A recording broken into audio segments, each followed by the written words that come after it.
So how's everybody at the Arcadia Association of Realtors? That's what I like to hear. I like to hear enthusiasm. Good, good. So you're all here for the class on how to get rich in real estate without really trying? Excuse me, wait, no. This is the real estate purchase agreement. Now, theoretically, it's supposed to be the new purchase agreement, but you know how things work out. They decided that with COVID coming up, they had to push off the new one. It probably will not be available until December of 2021. So we're going to go over the old one, which is there's not that big a change from the new one to the old one, except it has a roadmap in it or a glossary as to where to find things. Because the contracts are getting so big now, people say, well, all I want to know about is this. And so on the glossary, you can see that. So that's basically the change in the new one. And I will go ahead and I will let you know. We're going to take a look at that before the end of class, what the proposed new one is. As you're looking at it, if you say, well, you know, I think they should make some changes, they are entertaining changes. So you can go to standard forms and you can ask them to go ahead and make these changes. Let me tell you a little bit about who I am. My name is Joel Carlson. I'm a real estate broker. I own my own real estate company, MJC Realty in Newport Beach. I do mainly commercial investment types of property. I have 2 more offices, one in Huntington Beach and one in Seal Beach. I like the beach. Those are residential as well as investment property also. I started my business straight out of college. I decided if I was going to be successful, I'd have to get into one of the 3 necessities, and real estate I felt would be the best opportunity out of food, clothing, and shelter. And so I've had my real estate broker's license since the 1980 is when I received my broker's license. I am a master instructor with the California Association of Realtors. So I teach all of the classes there except environmental hazards. I haven't figured that one out yet. And I really believe that in order to teach that class, you need to be an engineer because it's that complicated now. I also teach at the University of California at Irvine, UCI. And I am a designated instructor from the National Association. So I got plenty of things to do, but I made a commitment many years ago that I would help professionalize my industry. And one of the ways I can do that is by delivering classes like this on the residential purchase agreement. Now, I also work with a company called REVI, Real Estate Video Educational Institute. They provide your 45 hours of continuing education in 3.5 minutes. So that way you don't, no, wait a minute. It takes a little bit longer time than that, but I've been working with them for many years. And what I found out is, you know, the 6 requireds and then the 2 other courses on legal and marketing update, you can get done in a fairly short period of time. And so I prefer personally to do it that way rather than sit in front of a computer for 45 hours. So we do that every Friday at 9:30. It's a gotomeeting.com, same as a Zoom, and get that out of the way. This is not a continuing education course for credit. This is a continuing education course to make more money. You'll be able to explain and understand your contract more effectively. And I'm going to put up my information so that if you need to get in touch with me, call me, email me, text me, you can do so. What we're trying to do in this particular instance is rather than have questions interrupt the lecture, I will go through and I will take a look at the chat. So if you have any questions in the chat, let me see if I can share my screen here.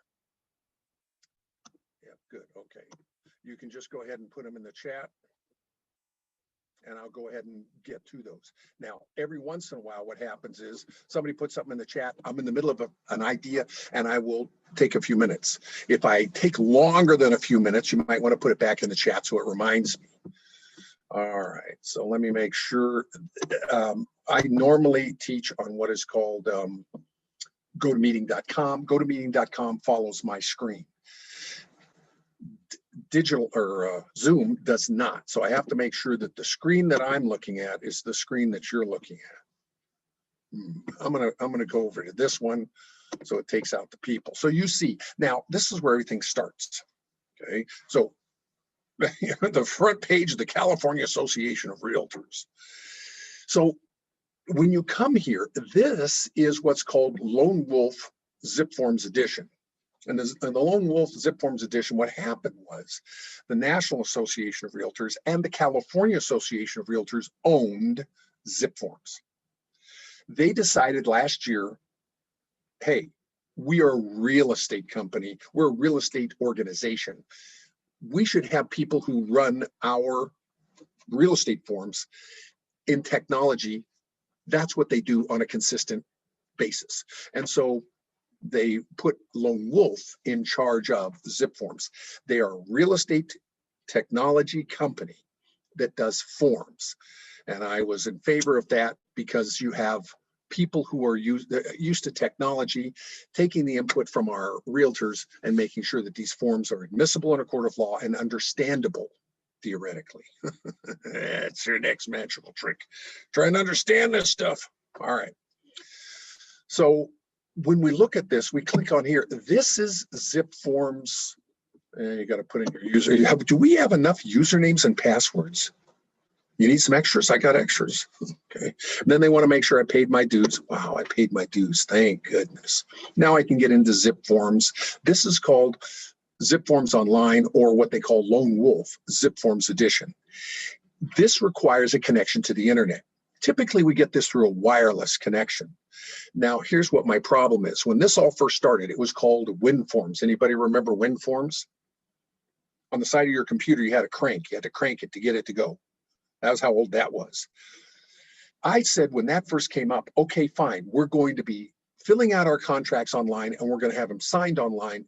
What happens if I cannot get an internet connection? I'm out of business. So I talked with the CAR about this many moons ago, and Albert Tran, who is now the executive officer of the West San Gabriel Valley Association of Realtors, was instrumental in putting together something called Zip Forms Standard. Now, Zip Forms Standard resides on your computer. It's a download. And if you go to the National Association of Realtors, so let me get to that. I'll go to share my screen. Actually, excuse me, not the national. If you go to the California Association of Realtors website, in the California Association of Realtors website, I don't think you're seeing what I'm seeing.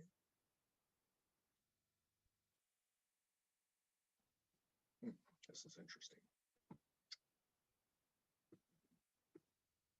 At the California Association of Realtors website, let's see if this is what you're seeing. This is one of the problems that I have with Zoom, is that it doesn't follow me on my computer unless I tell it to. I understand the reasoning behind that, but it means I'm talking about a screen you're not even seeing. So you come here to, we go backwards. This is the California Association of Realtors website, shows the person sitting in the chair. If you don't see the person sitting in the chair, in text, in the chat, say, Joel, we're not seeing what you're seeing. If you click on Transaction Center, it's up here in the upper right-hand corner, on the left-hand corner, it's on the Transaction Center. It talks about Lone Wolf. And here's Lone Wolf Zip Forms Edition and Zip Forms Standard. Zip Forms Standard is a program that resides on your computer. So if we go to Zip Forms Standard, let me make sure you're seeing the same thing I'm seeing. Good. You can download this. This is a program that is either for PCs or for Macs. And it says, once you click on there, it says, hi, what would you like to download? Would you like to download it to PCs or are you a Mac head? This gives you the entire Zip Forms on your computer. You do not have to be connected up to the internet to fill out the forms. And this is what I'm going to be using in class. You've already paid for this. You probably should have it just in case you get to someplace and the buyer and seller say, well, we want to see the forms, we want to fill out the forms. You say, well, I don't have a Wi-Fi connection, I cannot get to Lone Wolf Zip Forms Edition. You can say, yes, I can. I can go ahead then and I can go to my website, actually my download, and I'll show you where that is. New screen. This is called Zip Forms Standard. And what it does is it just went into the internet and checked to see if there's any updates, and then it updates all my forms that I have changed in Zip Forms. So these are all the forms, these are all the things that I'm dealing with right now. what it does is it checks on those zip forms standard, and then it brings them into here. So I have all of those transactions into here. It does it automatically. I don't have to worry about this anymore.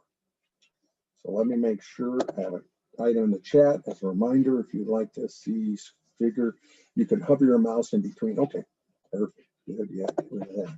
So Stephanie's just telling you, if you want to see the screen a little bigger, because some of this print is so tiny. So this is zip form standard. If you look up here in the upper left-hand corner, it says zip form standard. If you go to down at the bottom, or if you go back to, let me make sure you're seeing what I'm seeing. This is Zip Forms Plus, or Lone Wolf Zip Forms Edition. Now, I always do everything through this website. Zip Forms Plus, or what they call Lone Wolf Edition, is where I do everything, because those forms are updated every second of every day.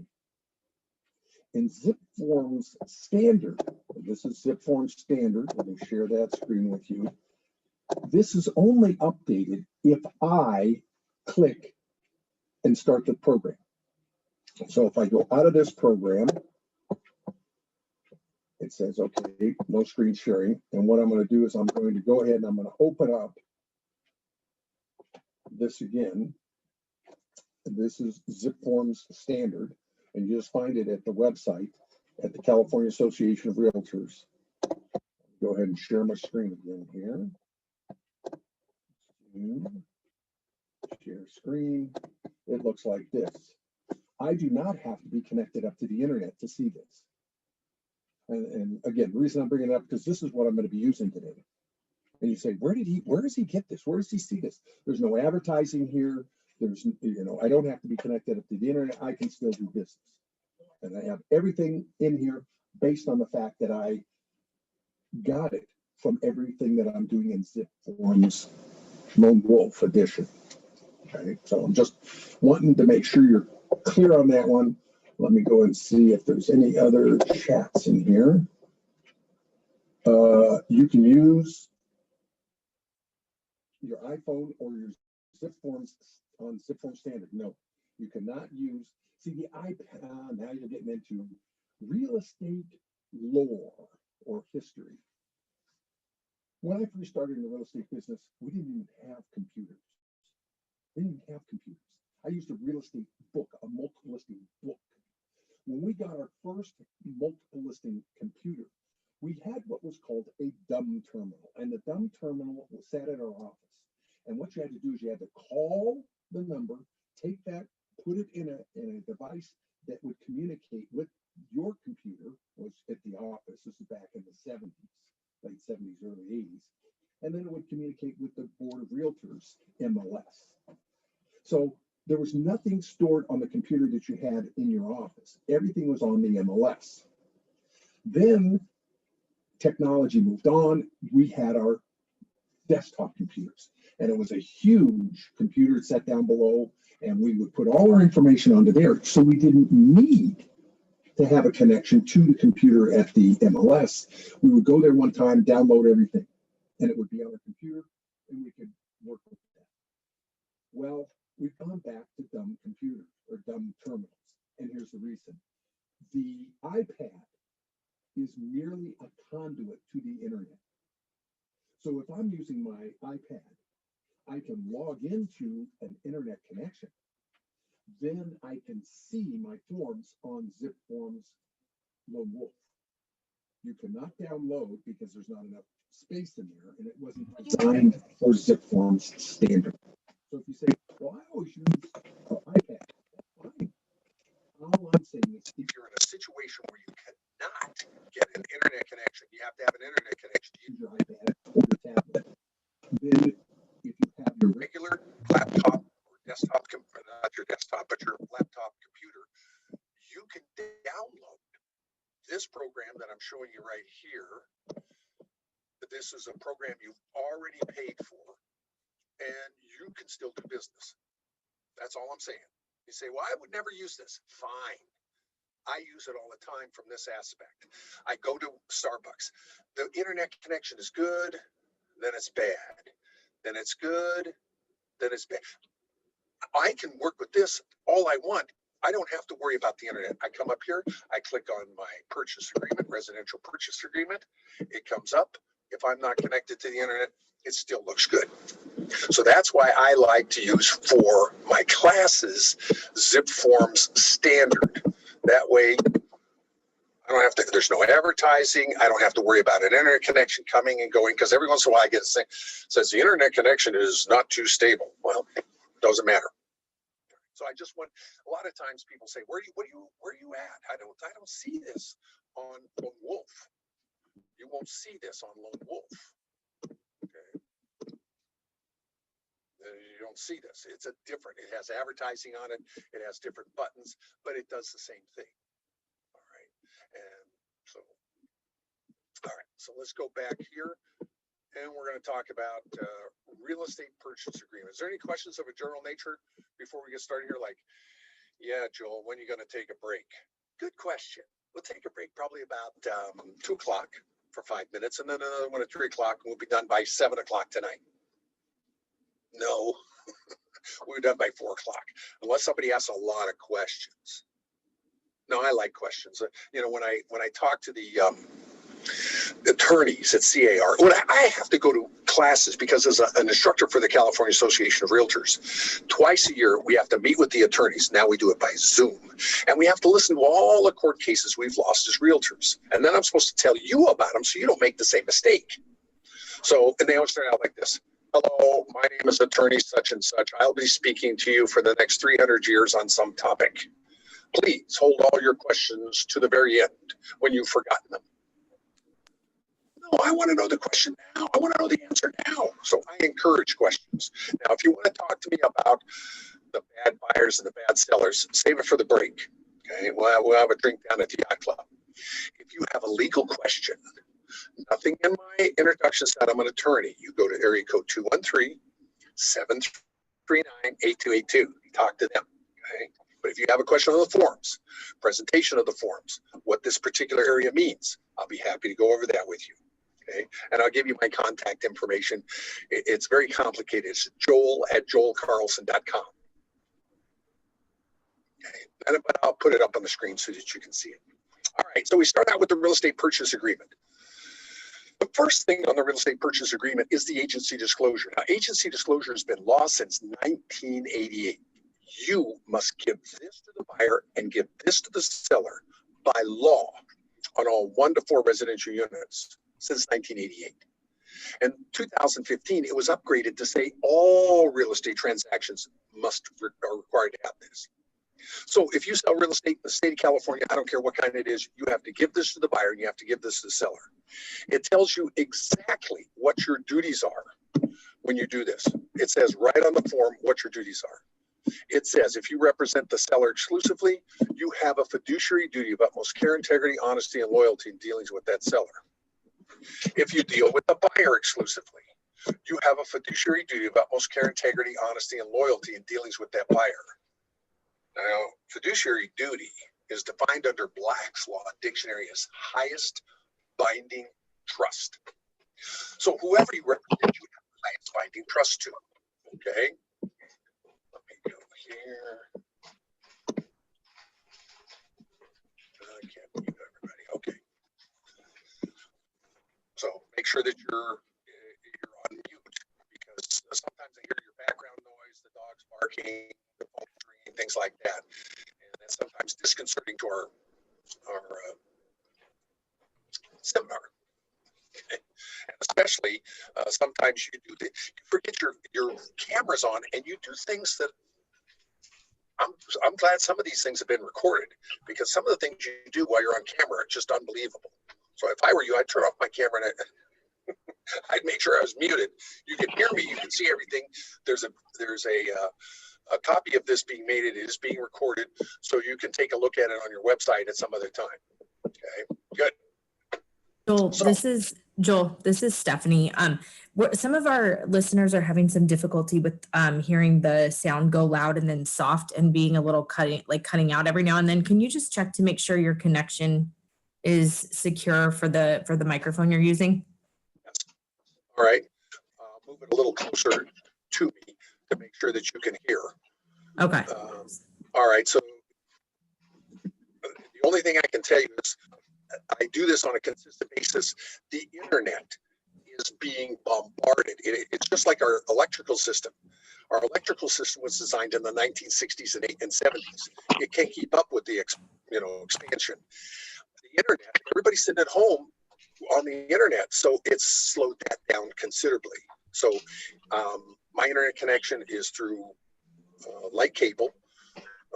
My upload speed is over 100. My download is well into 10.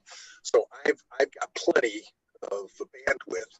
However, sometimes the audio equipment isn't as good as it should be. That's why I got this new microphone here. It looks like I'm speaking on KNAB, Orange, California, where the hits just keep on coming.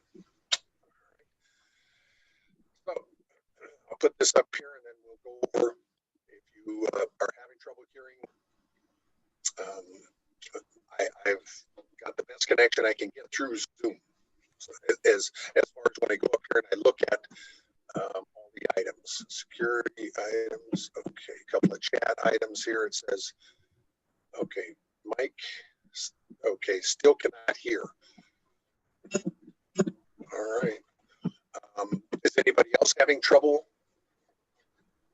Can you use the iPad? No. Sound problems. Let's see. Audio is still no good. All right, well, let's try this then. Let's see if that works any better. I'm going to unmute, make sure that we're going along. Unmuted audio, press. Okay, so let's see. Yes, it's still very choppy. Well, I didn't have that this morning.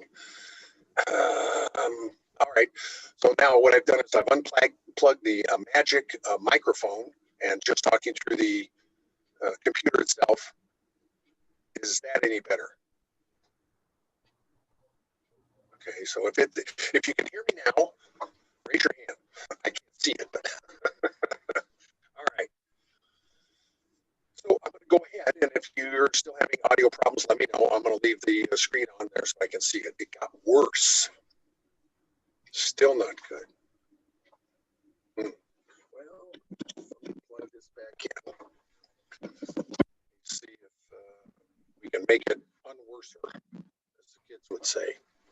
All right, so I'm going to put a mute in. Muted. I've got my microphone hooked up again.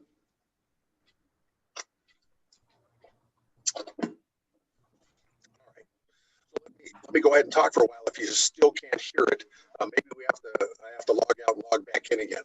You know, these are just like little kids. The internet is just like a little kid. Sometimes you have to put them in the corner, tell them time out, and then start them back up again.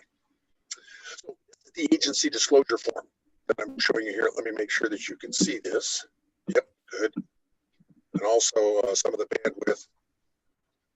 Not to use a particular mic. Maybe it's just the internet connection. Yeah. We've used both mics, and I guess we're having trouble with both of them, so it must be the internet connection. My internet says I am connected, 5G. It's secure. Everything's looking good. So let me see. It may just be. All right. So if you can't hear me, turn up your volume a little bit, and or let me know. I may have to turn off and come back in again. I can certainly do that. The agency disclosure form. This tells you what your duties are, but it says what these duties are for the seller if you represent the seller and the buyer. It also goes on to say if you represent both buyer and seller, or if you represent just the seller, you still have duties to both buyer and seller. Diligent exercise of reasonable skill and care in the performance of your duties. A duty of honest and fair dealings and in good faith.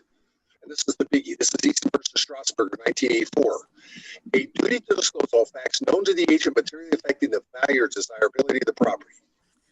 Joel, this is Stephanie. I'm so sorry to do this to you. Is it possible for you to log out and then log back in to see if that fixes it? I am so sorry. No worries. That's okay. I'll log out, log back in and again. Okay, You have two different mic on at the same time. Maybe that's why it feedback each other. Or you need just one mic on. There's one microphone that's on. Yeah, If you turn it off, Mm-hmm. sometimes if you have your mic on, it'll give feedback and things like that. So if everybody would mute. Mr. Carlson, that'd be good. how about yourself? You have two different things going on, receiving your voice. Maybe that could be the reason why. Accidentally left something else on. Okay. I have no other item going on in my office except my computer. So I'm going to log out and log back in again. Okay, great.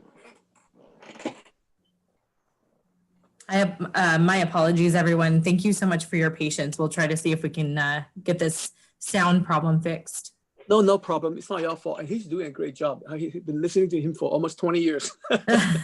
He's a great one. It's worth. Yes, he is great. And unfortunately, we haven't had this sound issue before. So hopefully logging out and logging in will fix it. But thank you so much for your patience, everyone.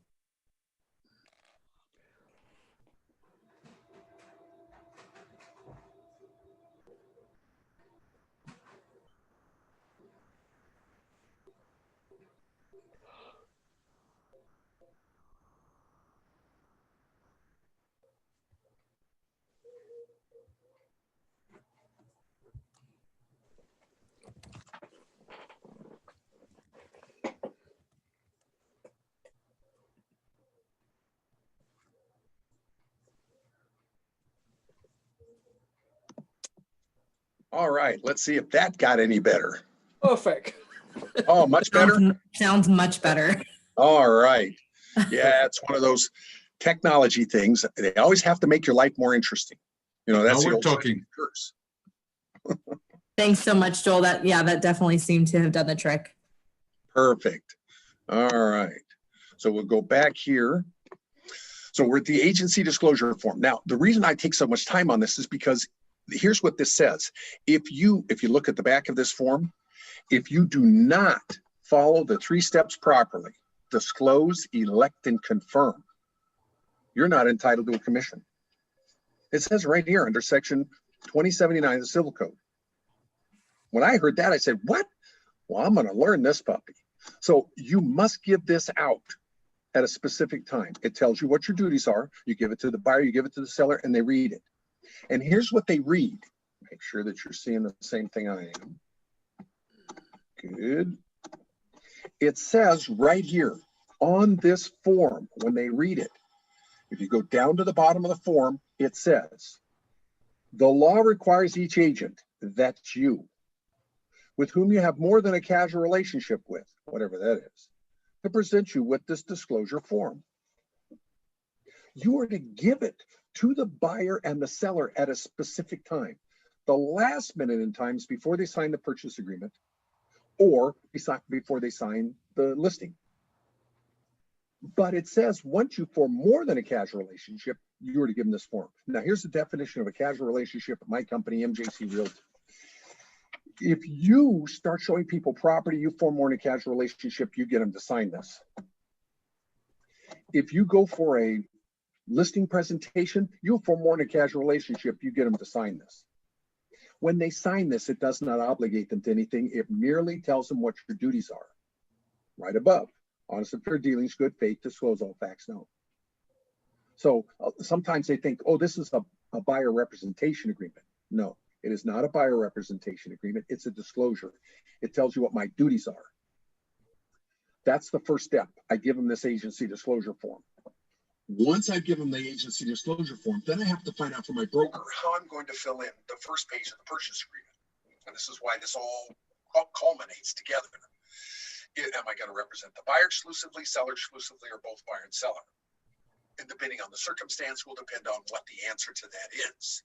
So in your policy procedures manual, you should have something to that effect. So here's what happens. Disclose, elect, and confirm. Those are the 3 steps. Give them the agency disclosure form once you form more than a casual relationship. Find out from your broker what they elect, that you check off those boxes, and then you confirm it. The confirmation is so important. It's on page 10 in the broker box, okay, of the purchase agreement. So I've given them this form. First step. Once I form more in a casual relationship. Matter of fact, you might have to write down some stuff. You might have to write down some information here and go back to your broker or your manager and say, hi, I was in class today. I learned some things. What's their office policy? So you have a clearer understanding of exactly how you are to conduct real estate as a real professional. 未夠鐘喎，未 over 喎 class over。 Sorry, we needed to mute Carmen. She had some background noise. If you have your open mic, please don't have any background noise.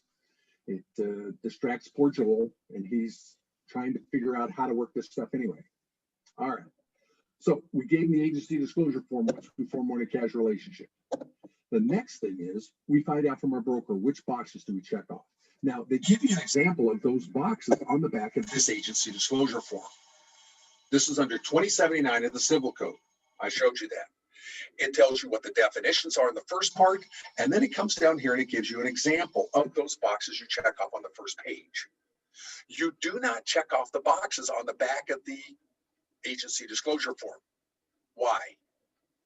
Because it says, don't check off, bonehead. It's a read thing. You need to read the stuff you ask people to sign. You know what my problem is? You don't read the stuff you sign. Okay. So with that in mind, three-step process. I gave this agency disclosure form once I formed more in a casual relationship. I found out from the broker which boxes to check off on page 1. I then come to page 1 of the purchase agreement, and on paragraph 2, it's so important, it's the second paragraph on your purchase agreement. It says confirmation, and you put the name of the listing agent. You get that out of the MLS. You put your name as the buyer's brokerage firm, and you put your license numbers. You can get that again off of the MLS. If you're making an offer through some place that you don't see the MLS or the name of the people or the company or whatever, call them and ask them so that you can fill this in properly. And then you check off the boxes. Now, I'm going to tell you something. The law says you can check off these boxes in any manner you see fit. You do not have to say, oh, well, this is ABC Realty, or let's go to, this is a famous company that's right down the street from you. You've dealt with them before. If they say, well, we deal with both buyer and seller, you say, wait. I'm with MGC Realty. We're different brokers. We are a different company. How can you represent both buyer and seller? It's just office policy. There's nothing wrong with it. It's just policy. And you can verify this if you go to the agency disclosure. You go to this page, in the little tiny print you can't read, it says right down here on the bottom of this, and this is a restatement of the entire law. It says right here that you can go ahead and you can represent whoever you feel like. Now, I'm going to tell you, 99% of the people, here's what they do. Make sure everybody's muted here. Good. This is what 99% of the people do. Agents, and it's probably the best idea. The listing agent will check off that they represent the buyers exclusively. Excuse me, the listing agent will check off that they represent the seller exclusively, and the buyers agents will check off they represent the buyer exclusively. This is 90% of the time in the state of California. But I'm telling you, if they check off the boxes differently, it's just office policy. Now, I always ask them, there's only one guy that I know in Northern California that does this, but I always make sure, is that the boxes you want to check off? He says, yeah. I say, why would you check off that you represent my buyers? You don't even know who my buyers are. And he said, well, where does the seller get the money to pay me? From the buyer. So I must have a fiduciary duty to the buyer. No, you've been dropped on your head too many times as a child, because it specifically says in the law, you don't have to do that. But people don't read anything, so they don't know. As a matter of fact, I'm going to congratulate you, and I'm going to give you 3 deep bows, because you are here today. You are going to know more about this real estate purchase contract than 90% of the realtors out there right now. They haven't taken a class like this. And the fact that Arcadia offers these classes on a consistent basis tells you of the integrity of that particular association. And I've always enjoyed working with them. So in your agency disclosure, you must, a 3-step process, disclose, elect, and concur. We gave them the agency disclosure form once we form more than a casual relationship. We confirmed it down here on page 1, and then we sign the contract. Now the contract is signed on, we sign it. We actually sign the contract. We sign it right here on page 10. This is page 10 of the real estate purchase agreement. It says page 10 of the residential purchase agreement. And we sign it right up here. Here's my question. If you sign this contract, the buyer signed, okay, let's make sure we're clear on that one. In order to have a valid contract in the state of California, the buyer signs the bottom of page 9. If you don't have a valid contract, you ain't getting paid. You understand that, right? The whole thing we're trying to do here is get sure we get paid. They sign the bottom page 9. Then the seller signs the top of page 10. We do not have a valid contract yet. We don't have a binding contract. We have to get, the way this form is designed, we have to get their initials of the buyer right here. I'm just telling you how the form's designed. You say, well, I don't do that. Well, then how do you confirm? Buyer makes an offer, seller accepts the offer, you must confirm acceptance. How do you confirm it? Oh, well, whatever way your broker tells you to do, that's fine. Because it says there's a number of ways that you can create a binding contract. You don't have to put your initials on there, the buyer's initials. My office policy is we always get the buyer's initials right there. Why? Because if we go to court, there's no discussion. The buyer made an offer, signed the bottom page 9. Seller signed the top of page 10. We confirmed acceptance back 3 o'clock in the morning. Hi, we're here to get your initials. And we get their initials. That way there's no discussion as to whether or not we completed this contract. Now, here's my question to you. Buyer signed, seller signed, communicate acceptance. We have a valid binding offer in the state of California.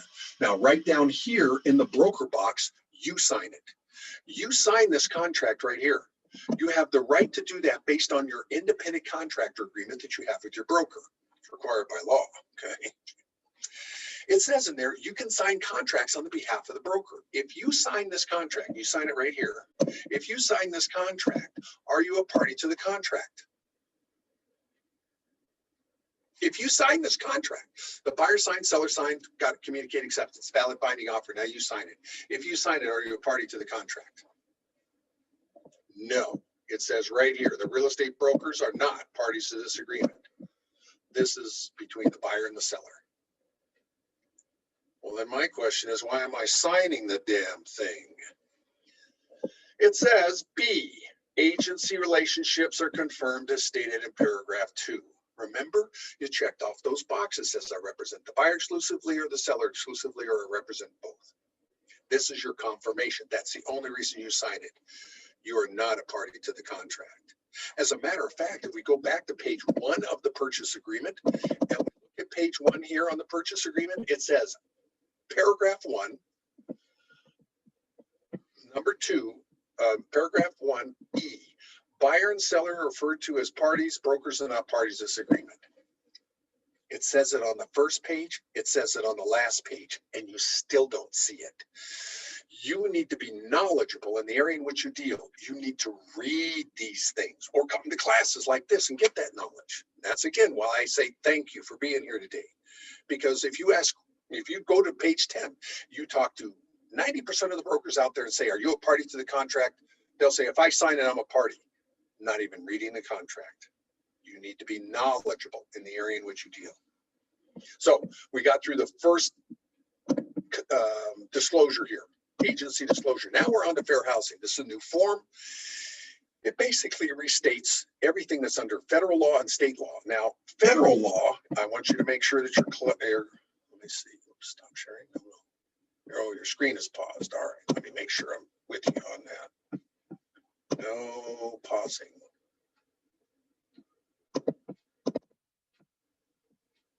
We'll stop share and we'll reshare again. It's having some kind of issue here. All right.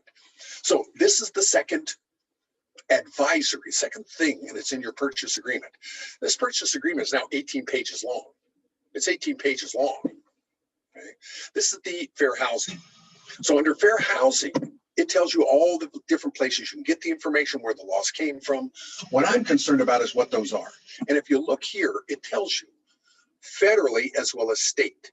The federal law, there are 7 protected classes. Those protected classes are race, color,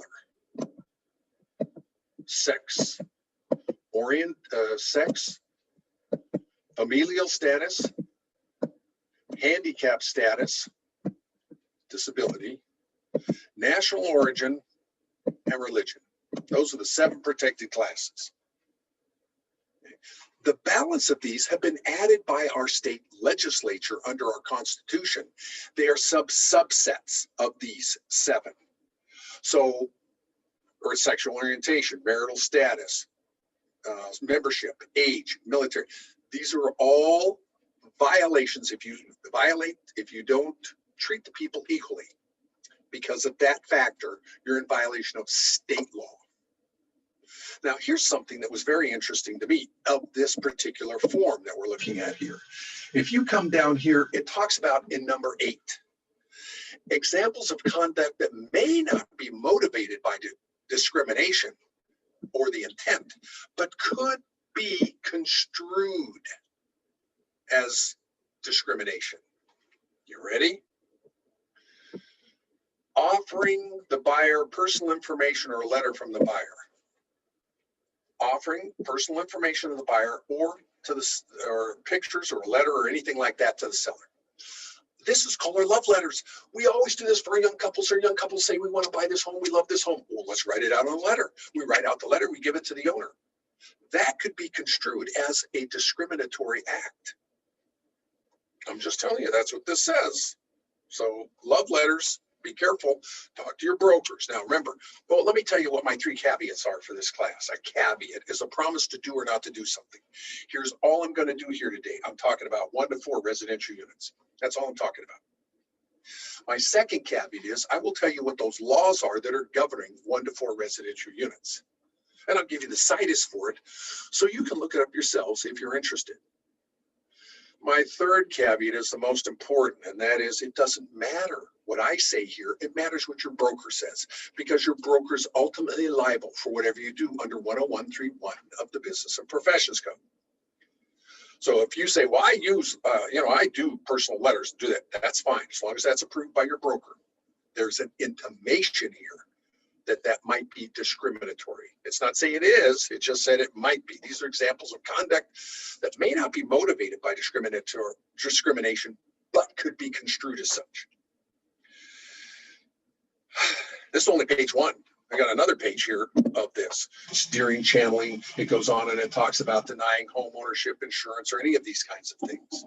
So you give this to the buyer, you give this to the seller, they read this. If they want more information as to where this came from or what specifically the acts are, here's what they can go to on number 11. And it talks about there's limited exceptions to the fair housing. It gives you what those limited exceptions, A through F. My office policy is I don't care what those exceptions are. We don't do them because they change the law every 15 seconds. What's legal today is not legal tomorrow, and you're not informed of such. So I'm just telling you, this is a 2-page form. It has been added to the purchase agreement as well as to the residential listing agreement, which I also teach. And you need to be aware of that. You need to take time, quiet, and you need to read it over. And if you have questions on it, you need to call the legal hotline. Or you can go to car.org. You can go to the Q&As and you can get questions and answers there. The next one is possible representation of more than one buyer or seller. Let me make sure that you're seeing the same screen I am. Good. All right, so now here's what this says. Hi, buyer. I might have multiple buyers that are making offers on this same piece of property. Is that okay with you? Hi, seller. I might have several listings in the area, and I have this buyer, and they want to make an offer on this listing that I have, not on your listing. Is that okay? So multiple buyers, multiple sellers. Is that okay? They sign it. Yes, it is. I might also be a dual agent. Is that okay with you? Now, here's something that comes up every once in a while. Realtor A is out showing property to their buyer. They're driving around. The buyer says, hey, see that open house? Can we stop at that open house? Realtor A says, oh yeah, sure, they stop at the open house. It's Realtor B's open house. The buyer looks at the property, they leave. About a month later, the buyer goes back to Realtor B and buys the property. Realtor A finds out and says, hey, I was the procuring cause. You owe me a commission. Calls up Realtor B and says, hey, on this date at this time, I went to your open house. I showed that property to that buyer. You owe me a commission. Realtor A says, I'm paying you a dime. It's going to go to arbitration. Different scenario. Realtor A shows the property to their buyer. Their buyer writes up an offer to Realtor B. Realtor B is looking at the offer. I call up, I show my property, Realtor B's property. I show it to my buyer. I call up Realtor B and I say, hey, I've got an offer on your property. Realtor B says, yeah. I say, do you have any other offers? Realtor B says, yeah, I've got another offer from Realtor A. I say, what is that offer? Can Realtor B tell me what Realtor A's offer is?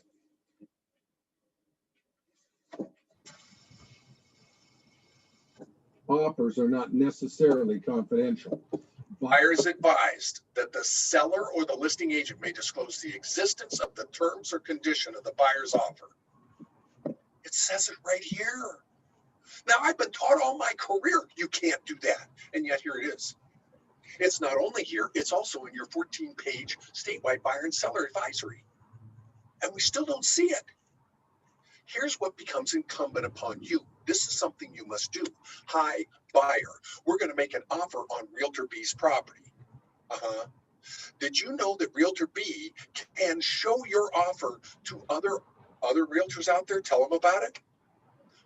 I haven't had one buyer yet say to me, no, yeah, I know that. They always say, no, I didn't know that Realtor B could show my property that you wrote, or my offer that you wrote up. I say, is that okay with you? To this day, nobody has said, oh yeah, let them use my offer to have a bidding war. They've always said, no, that's not okay with me. I say, okay, then we need to get a confidentiality agreement signed by the listing agent stating that we're going to send you an offer, and you, listing agent, you, seller, cannot tell anybody about what that offer is. You say, what? I'm just telling you, you need to read this stuff. You say, well, where's this dadgum form? Well, if you come down here and you search and you put in confidentiality, it says confidentiality, non-disclosure. Here's the form right here. It's a CAR form. It's been around since 2012, and you're just finding out about it. And it says, listing agent, you have to sign this, and the seller has to sign this, or we're not going to show you our offer. Now, I'm not saying to use this. I'm just saying, did you know it existed? You didn't know it existed. You say, oh, yeah, I know this existed. Okay, good. God bless you. You're ahead of 90% of the other brokers out there, because they don't know. They haven't read these things. So this is the form, not fair housing, it's the next one after that. It's possible representation of more than one buyer, and the fact that they could show your offer to other agents out there. You didn't even know it existed. So everybody signs this one. I love this particular form because the seller signs, the buyer signs, the listing agent signs, and the buyer's agent signs. Everybody signs this form. I can see if I'm sending this through zip forms or digital ink. Has everybody signed? All I have to do is look at this form. It's got everybody's signature on it. Now we get down to wire fraud. Wire fraud says, hi, you might be writing up this offer someplace using a Wi-Fi. If you're using a Wi-Fi and that Wi-Fi is not protected, hackers could get into the Wi-Fi, get into your computer, and they could find out you're selling a piece of property to the set buyer, and that they have an escrow company. They got an email from an escrow company, and the escrow company said, I'm going to tell you when to wire, and I'll give you the wiring address. So the hacker, cracker, or terrorist, they get that email and they spoof it. And it looks just like it came from your escrow company. And that escrow company then They look like the escrow. They send it to the buyer and they say, wire the money to this address, to this wiring number. And that wiring number happens to be in East Uganda. The money's gone. Buyer's sitting there going, hey, what happened to my money? You say, I don't know. Who's the only person left in town? You. They're coming after you because you didn't give them this wire. So here's what it says. You want to do a two-step process. You want to contact, the buyer contacts the escrow in the very beginning. And by the way, you know that this purchase agreement is the escrow instructions also. They're not two different forms. This is the purchase agreement. If you look at the purchase agreement is the escrow instructions. It says, real estate purchase agreement, joint escrow instructions. So which came first? They're both the same. So my next question is, do you need to have an escrow in order to sell a single family home in the state of California? Do you have to escrow it? No, you do not. The only thing you must escrow is a liquor license. You remember when you got your real estate license, they told you that's what you had to escrow. So when we're looking at this particular wire fraud, if you're using an escrow company, you have them contact that escrow company and put together something that it talks about in here. Some way of verifying. Hi, this is Joel Carlson. I'm selling my home. You're the escrow company. The money is going to be wired to you. I want a special code that we use, that we establish right now before we do anything else. That when you would send me wiring instructions, I say to you, hey, I just received wiring instructions from you. What's our magic code? And they wrote, it's not on the email. They wrote it down at some time when they established this. That's a two-party verification, something we're using. Or you can get what's called a VPN. Now, this is a virtual private network.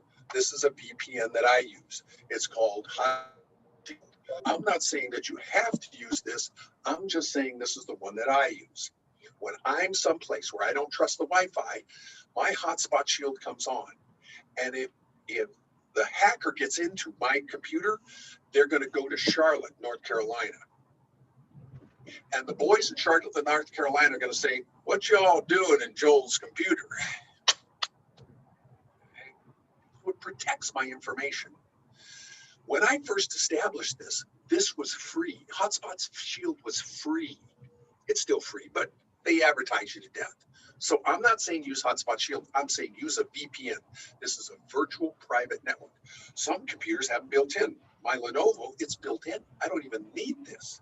But I've been using this for over 20 years. I'm comfortable with Hotspot Shield.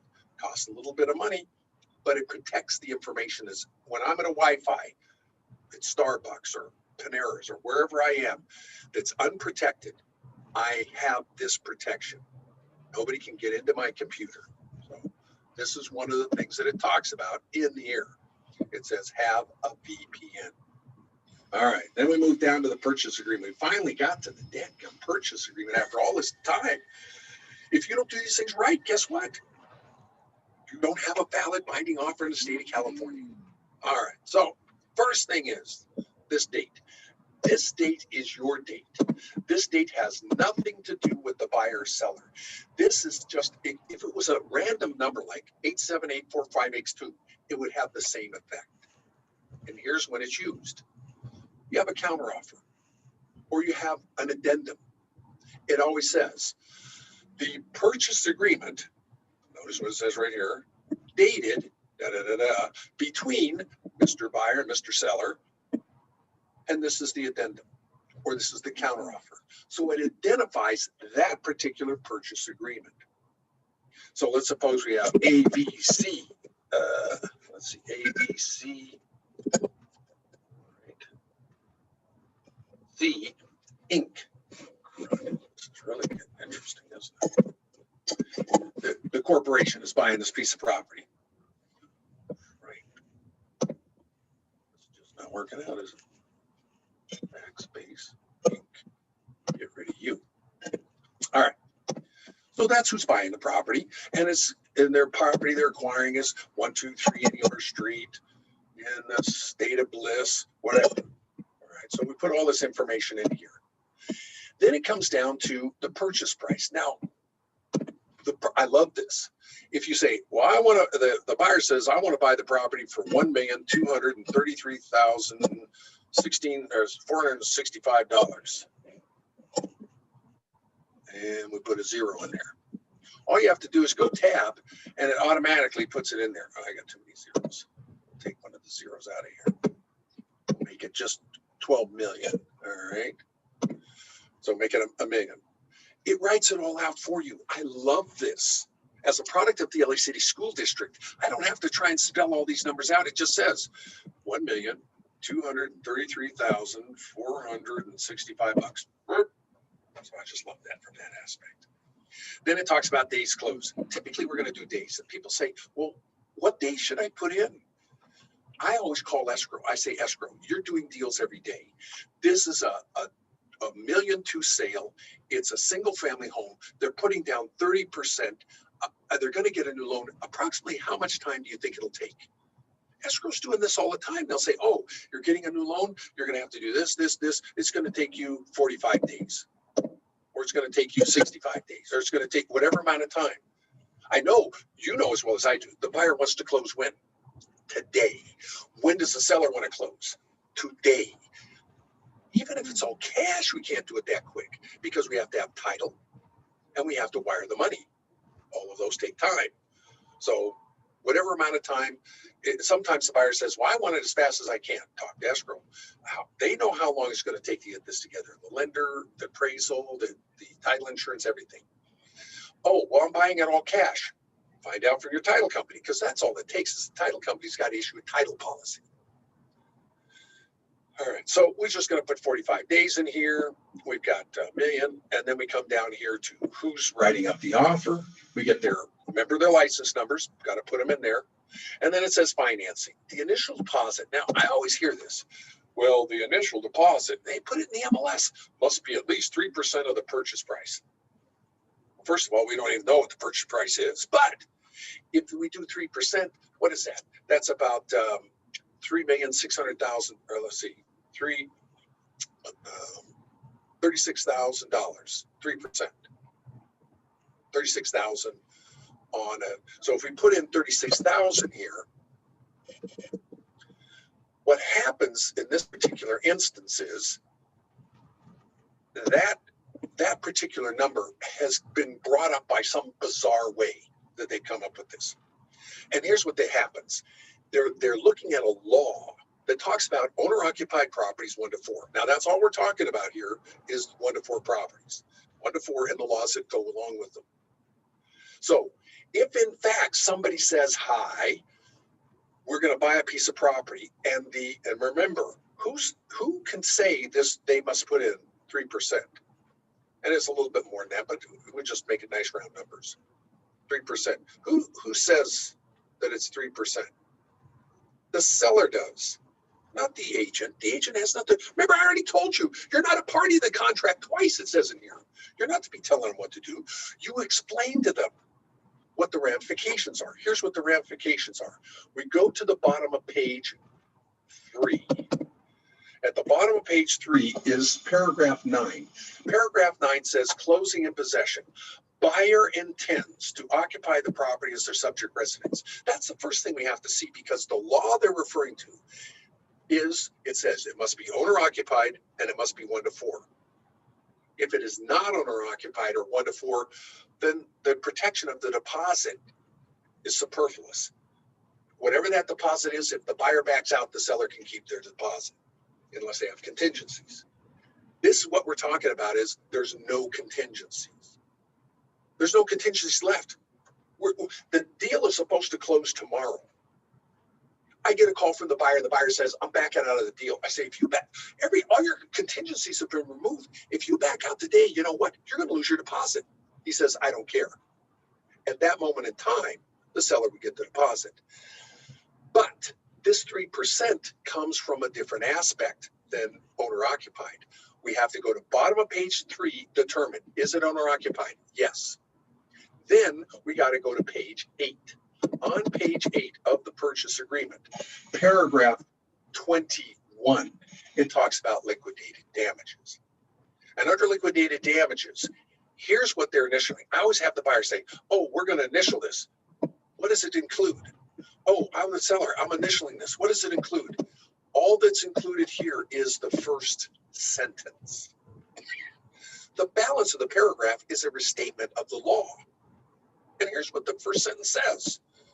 If the buyer fails to complete the said purchase by the buyer's default, the seller shall retain as liquidated damages the deposit actually paid. That's it.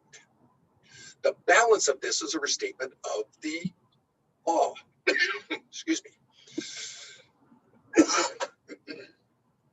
Beer break. So here's what the law says. If the property is a dwelling of no more than 4 units, what am I talking about here today? 4 units, 1 to 4, one of which the buyer intends to occupy, bottom of page 3, number 9, then the amount retained shall be no more than 3% of the purchase price. That's where they come up with this. Excuse me.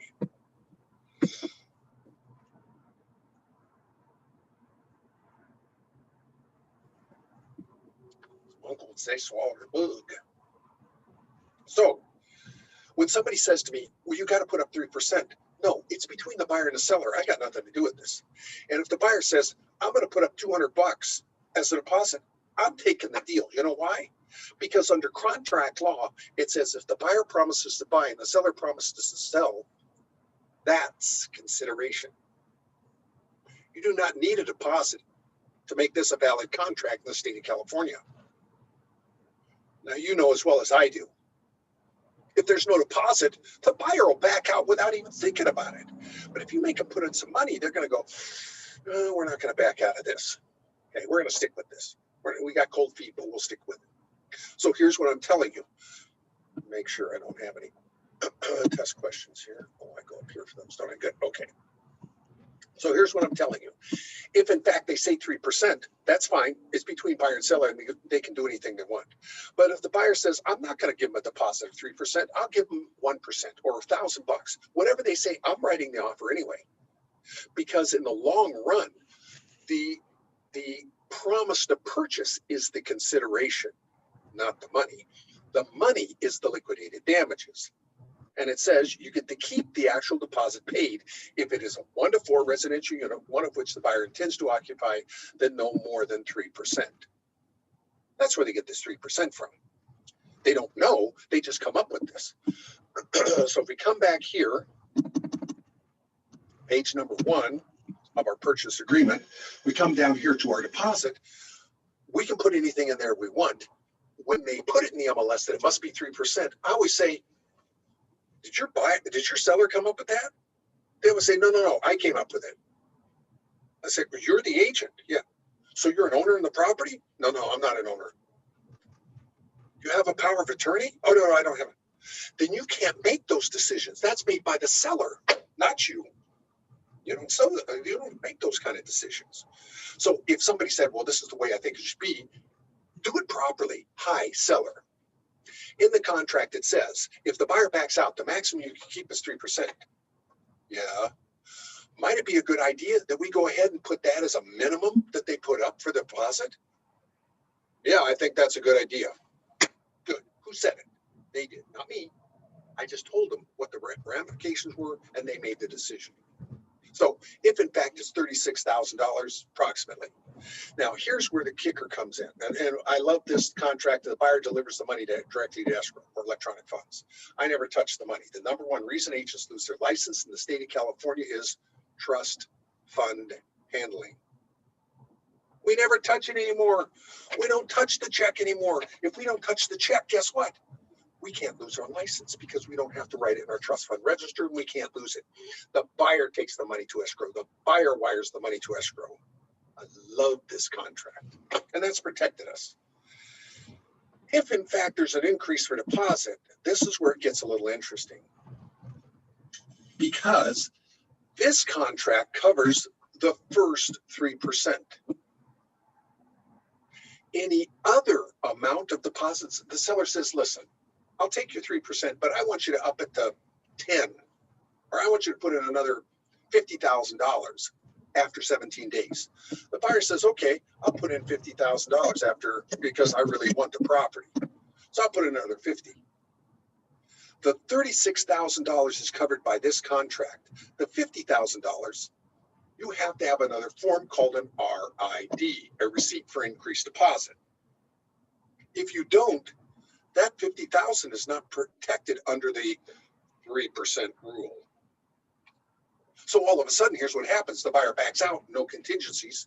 The seller keeps $86,000. The buyer then finds out they lost $50,000 they shouldn't have, because you didn't do your job. You didn't provide an RID, receipt for increased deposit.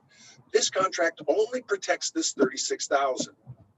The other $50,000 has to have another form, and that's called an RID.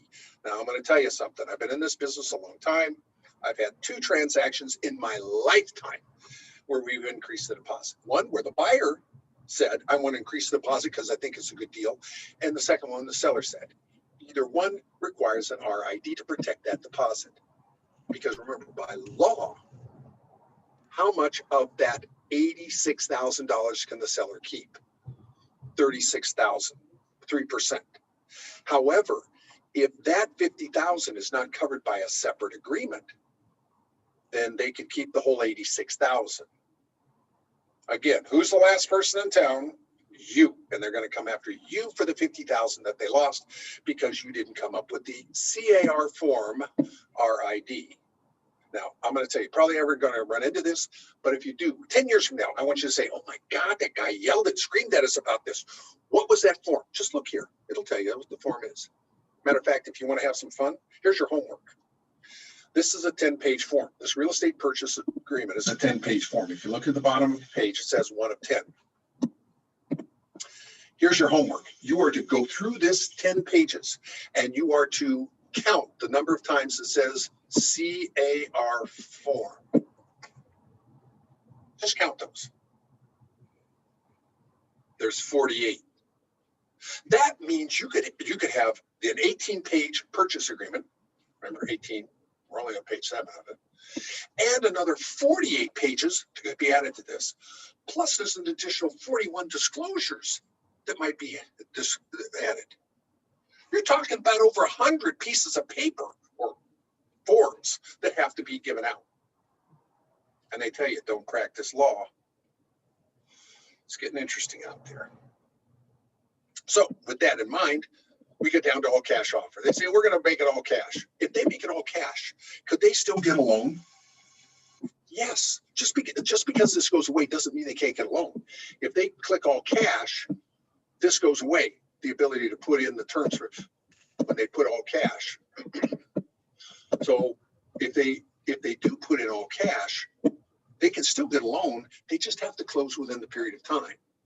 Now, some games have been being played here, and I'm going to go over those games when I get into page 2 of this purchase contract. Just remember this: if they check off all cash, they can still get a loan. They just have to close within the 45 days.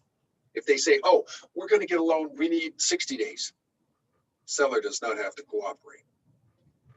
Then we take in the first loan. Let's suppose they say, oh yeah, we're going to get a loan. Okay. How much is the interest rate? Well, I don't know. You got a pre-approval letter. What's the pre-approval letter? You're showing property without a pre-approval letter? What's the matter with you? Don't waste your time showing people property because they can't afford. I want to know, how much can you afford? I can get a 3.5% loan at 1 point for this particular jumbo loan. Okay, good. Whatever it is. It's on your pre-approval letter, not pre-qual, pre-approval. So make sure you put that in there. If you're selling FHA or VA, just remember you got to put in one of these forms, the RPA-CA for Veterans Administration, the FVA for the FHA loans. And it basically says, whatever the appraisal comes in at, that's all the buyer has to pay.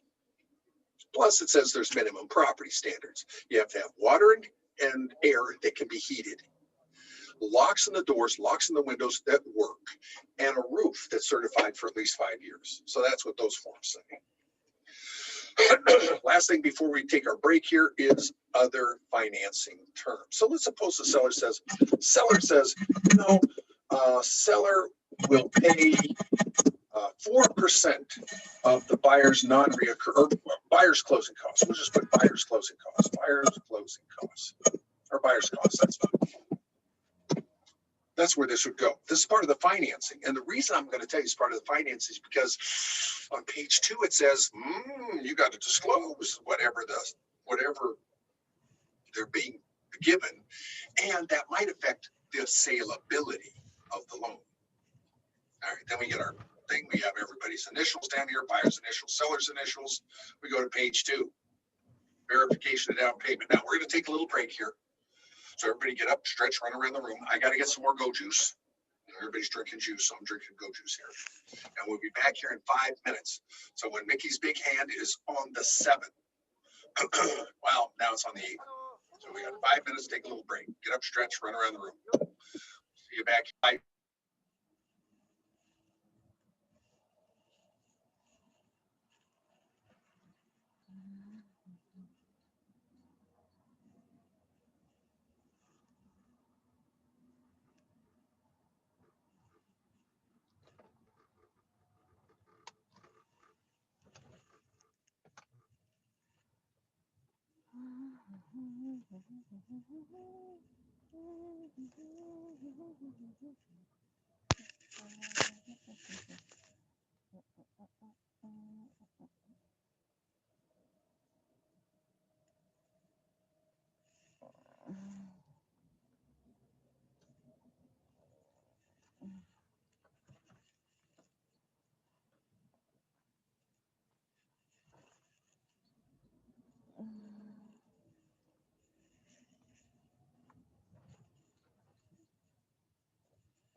All right.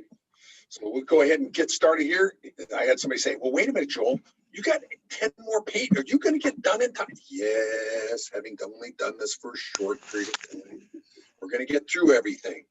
Okay, all 10 pages that we have left, 18 pages total. Plus, I'm going to show you the the new real estate, the proposed, it's got to be passed, which will be in effect a year from now, theoretically. All right, so let me see here if there are any questions. Anybody has any questions? No comments, reactions? Good. So we're at the page 2, verification of down payment, closing costs. You've already got this. The buyer said, oh yeah, I'm pre-approved. Let me have a copy of the letter. Okay, here it is. I said, oh, okay. And I always ask escrow, well, approximately how much is this going to cost? In other words, it's a $1.3 million property or $1.26 million property. And excuse me, what are the closing costs going to be? Escrow can give you what's called an estimated HUD-1, and they can tell you approximately what those costs will be. You add up the down payment, what it costs to close escrow, and that's the money they need to show. If you attach a verification, that's a much stronger offer. And I can't believe we got a seller's market right now. Got a seller's market. We got properties way overpriced that are selling for more than they're listed for. Okay, so appraisal contingency, it's 17 days on the appraisal contingency.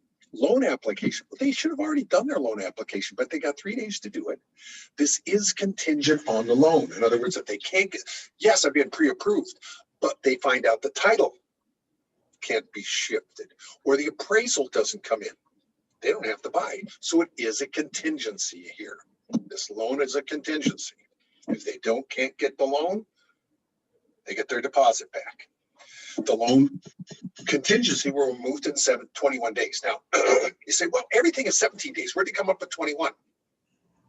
That's under TRID, Truth in Lending,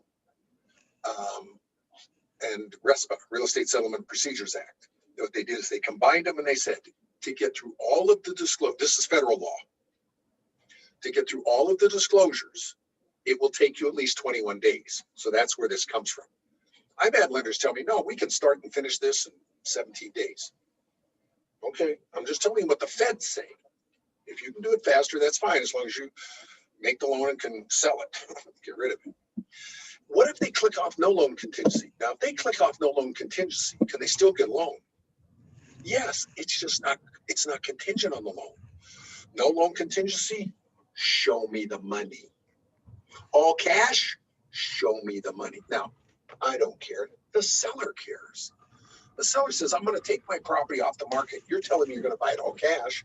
Show me that you've got the cash. You're not just tying up the property, trying to resell it to somebody else or get a loan. And this is what people have been doing. They said, oh yeah, we've got the money and we want to buy and close your deal in 15 days. You say, they say, we want this price. You go, they're buying it all cash. They're going to close quick. I'll take a lower price. And then they come back and they say, hey, we can't close. We're going to get a loan. We need another 15 days. This contract says right here, buyer's stated financing, sellers relying on the buyer's reputation of the type of financing specified in the agreement. And the seller has no obligation to cooperate with the buyer's efforts to obtain financing other than what's in this agreement. So if they come back later and they say, we got to get a loan, you say, no, you're buying it all cash. If you need more time, you're in violation of the contract. Seller, am going to keep your deposit. So there's no more games. No more of this, well, I'm telling you, I'm going to buy it for this. Really, I'm going to buy it for this because I'm getting another loan on the property. When I told you, no, I'm buying it all cash. I had no intention of buying it cash. I was just playing a game. Well, this circumvents that game. Now, I was telling you, remember the 4% that we had on the first page? Seller to pay 4% of the buyer's closing costs. Here is the paragraph that says, limit on the buyer's credits. It says any credit to the buyer from any source must be disclosed to the buyer's lender. So the buyer's lender is going to look at this offer and say, whoa, wait a minute. The seller's giving the buyer 4%. That's not a gift. That's a lowering of the value.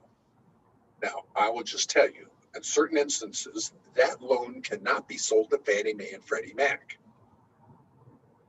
And even though it's a jumbo, once it is what's called seasoned, it can be sold. But they won't buy it because that was a reduction in value, not a gift to the buyer.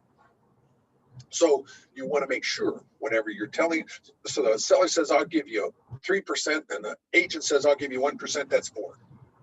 You disclose that to the lender, and the lender will say, you contractually will have to reduce it to the lender's allowable credit, and we only allow 3%. So the agent's going to have to say, oh, heck, I don't have to pay 1% of the buyer's closing costs. Okay. Now we get down to the sale of the other property. I've been doing this business for over 30 years. Here's what I found out. Most of the time, the buyer has to sell something before they can buy something.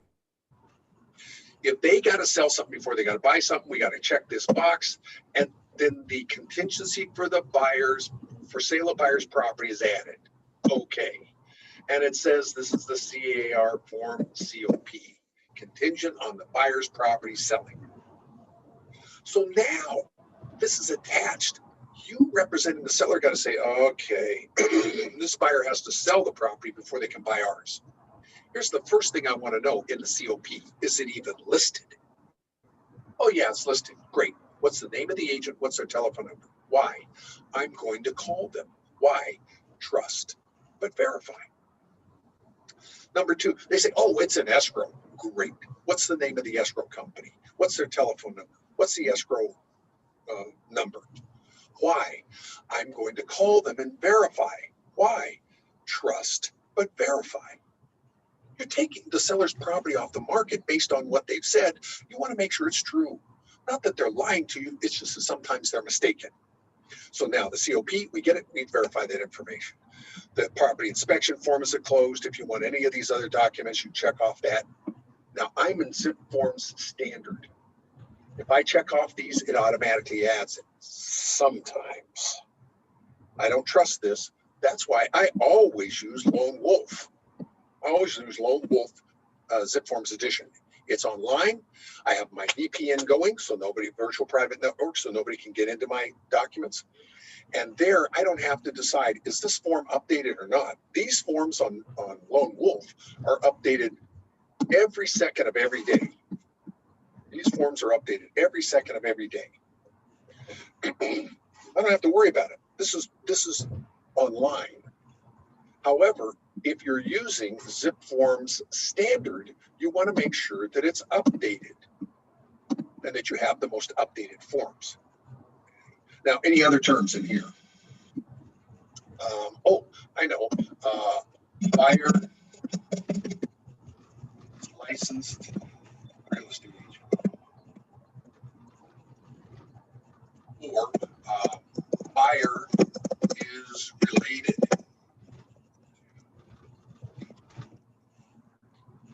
Those are the kinds of things you put in other terms there. Then allocation of costs. Allocation of costs seems simple to me. It says check off the buyer. If the buyer's going to pay it, check off the seller if the seller's going to pay it. Well, this is simple. If I represent the buyer, I just check off all the seller boxes. If I represent the buyer or seller, I check off all the buyer boxes. No, that's a good way to get everybody ticked off in the deal. Again, I call escrow and I say escrow. What would the buyers typically pay for? What would the sellers typically pay for? And that's the boxes that would be checked off. I'm not saying you can check off anybody. Remember, you're not a party to the contract. Most time they say, well, what should I do here? They say, which box do I check off? Well, I don't know. I'm not a party to the contract. However, this is what escrow says. If you are paying for it, or if you're required to have it, then you should probably pay for it. If it's something you want, then you pay for it. Now, everything's negotiable. So we got our NHD. That's required by law. It's under 1103 of the Civil Code. It says you. I'm talking to you. Must pay for that. That's what it says. We always have the seller pay for it. It's a good deal for your seller. It's $199 or whatever. If the seller says, I'm not going to pay for it, I always go to the buyer. Buyer, you should pay for this. Buyer says, I'm not paying for it. Then you have to, by law, talking to you. It's under 1103 of the Civil Code. Look it up. Okay, it's called your NHD, Natural Hazards Disclosure. Most of the time, the seller will pay for it, but if they won't, the buyer won't, you have to. It's required by law. It's under the Civil Code 1103. Then any other reports, so they're going to have a home warranty report. Then it talks about government retrofits. It says smoke detectors, carbon monoxide detectors, and water heater bracing. These are under health and safety. Those must be done. That's state law. Then we come down to B2. It's the seller will pay the cost of any minimum mandatory government for inspections. So in some of the cities, in my city, the Leaders Boneheads of Newport Beach, you have to have an inspection done by the city. So who's going to pay for that? Who benefits? Buyer benefits. So buyer will. Excuse me. Buyer says, I'm not paying for it. Well, then the seller pays for it. Nobody's going to pay for it. Oh. This next one, I see this leave blank all the time. Buyer and seller shall pay the compliance of minimum mandatory government retrofit standards. And the work can be done or completed after escrow. In this particular instance, you can't leave that blank because it's required by law. This is a government retrofit. Okay, now, ready? We go to the California Association of Realtors website. Okay, we go to car.org. I'm going to go there. I'm going to put my screen with it so that we can share along with it. We go to the California Association of Realtors website. I was just looking around in here one day. I clicked on Transaction Center. I saw that I should have zip form standard. I said, what's that? I found out about it. So it's on my computer. I already paid for it. I think we should be good boy and Girl Scouts and be prepared. If you can't get an internet connection or can't get one that's safe, you can still write up your contracts with zip form standard, and it doesn't go out to the internet. And I went over here to business tools. Then I went to risk management. Risk management is a big deal in the real estate business. So I'm looking at this, I'm looking at that. I come down here and it says sales disclosure chart. I said, what is this? I clicked on it. It said, put in your username and password. I put in that. And then it said, this sales disclosure chart is put together by Member Legal Services. Area code 213-739-8282. Remember, that's the legal hotline. I'm not an attorney. You don't ask me legal questions. You call them. They are the ones that put this together. It is broken up into 4 sections. The first section talks about 1 to 4 residential units. Okay. So if everything is standard, this is the column for disclosures. If it's a probate, trust, or bankruptcy, this is the column. If it's foreclosure, REO, that column. If it is apartments, here's 5 units or more. So this is this column. If it is vacant land, commercial, industrial, this is the column for the disclosures. Mobile homes, the actual form and the law.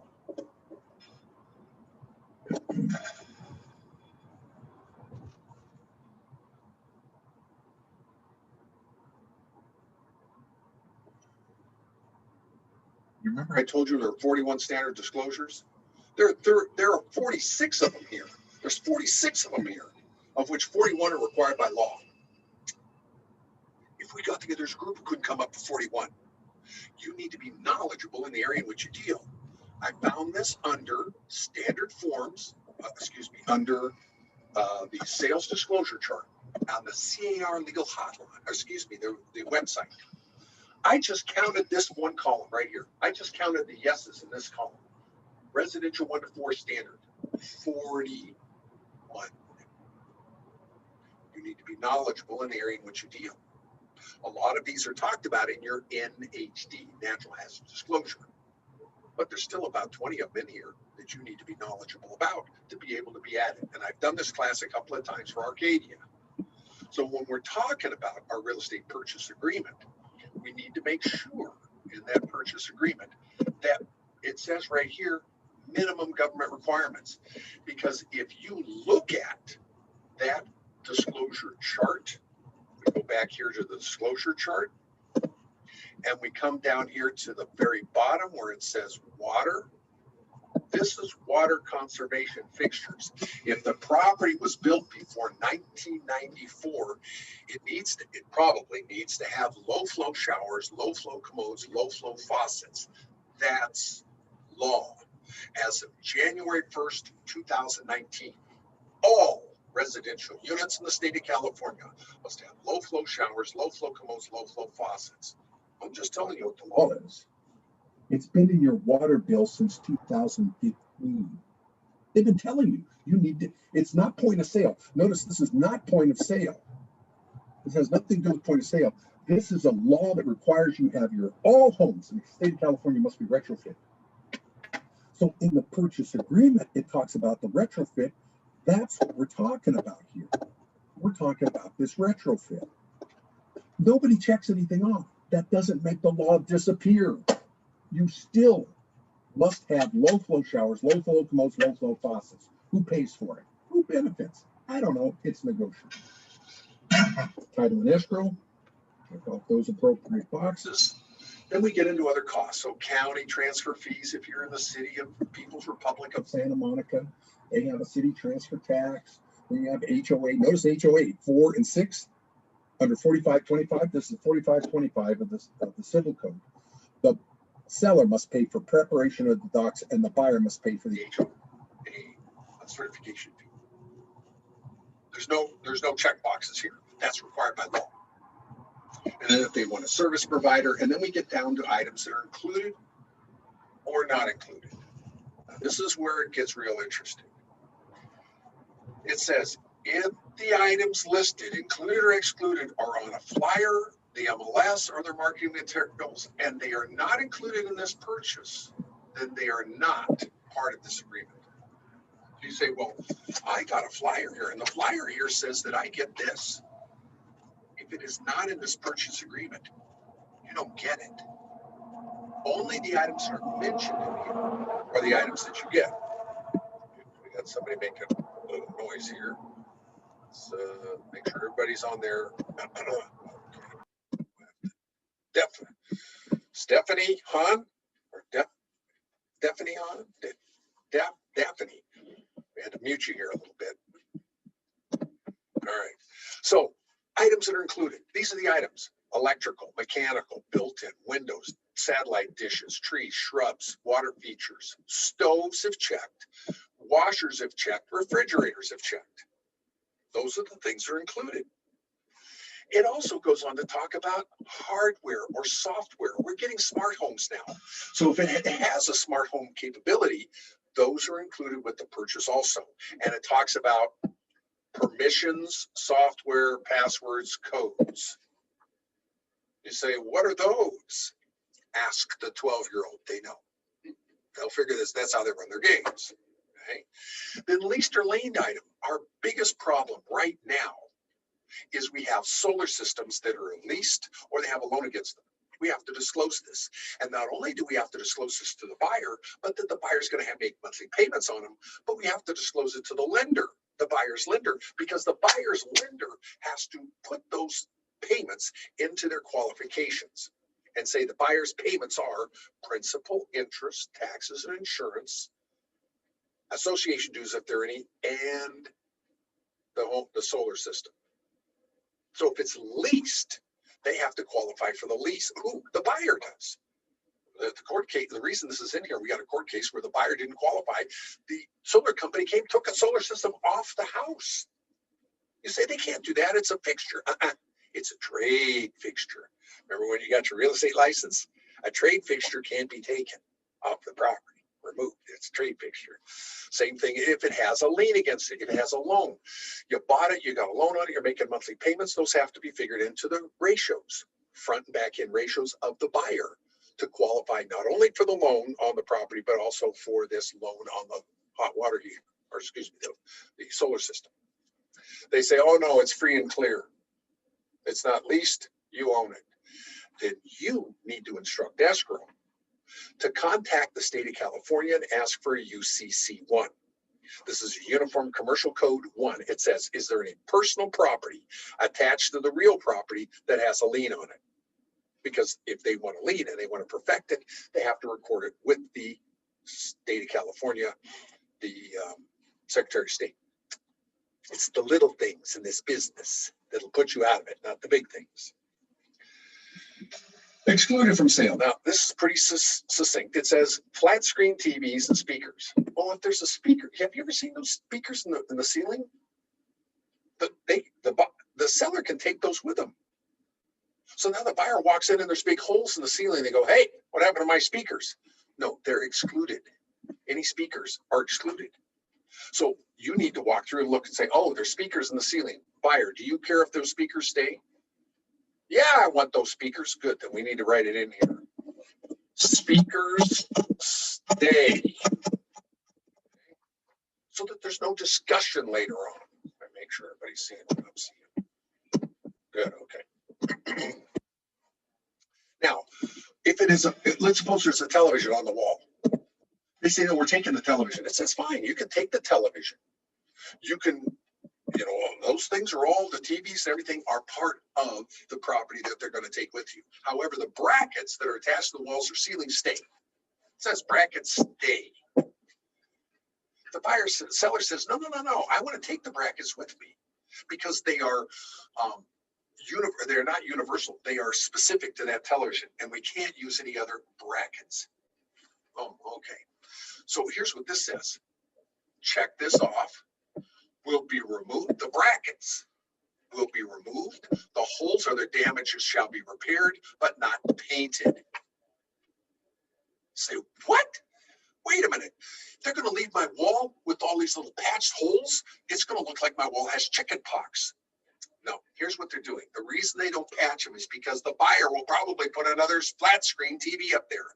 And the people who put it in want to know where were the holes so that they don't drill into the wrong areas. The TV's covering all of that anyway. So you don't have, you say, Joel, I don't care. I want it fixed.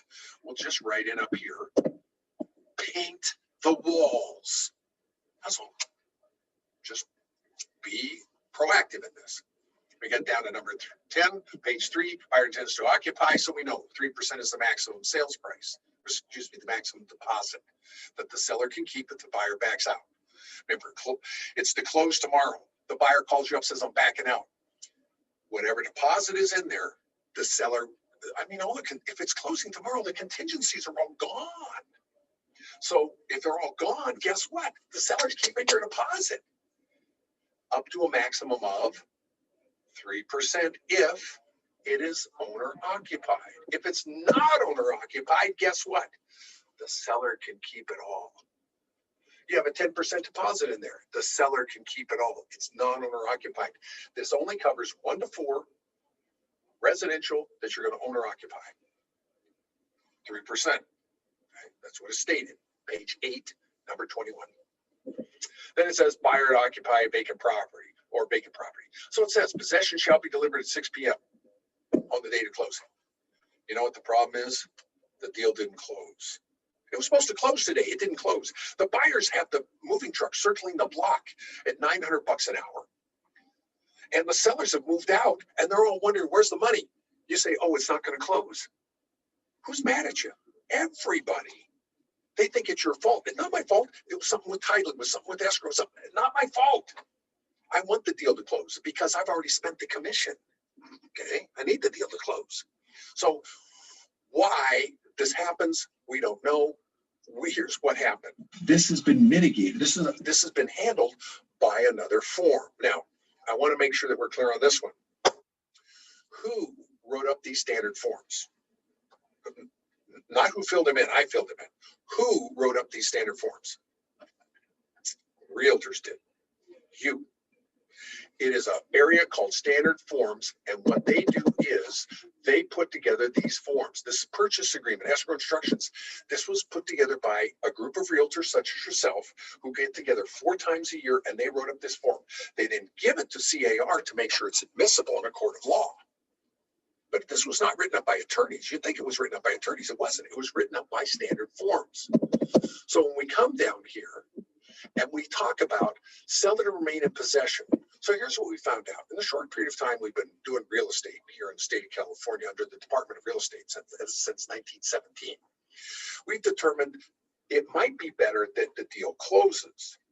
And then we give a certain number of days for the seller to move out. So they don't have to start moving until it closes. I just had one happen in La Palma. The guy, it closed.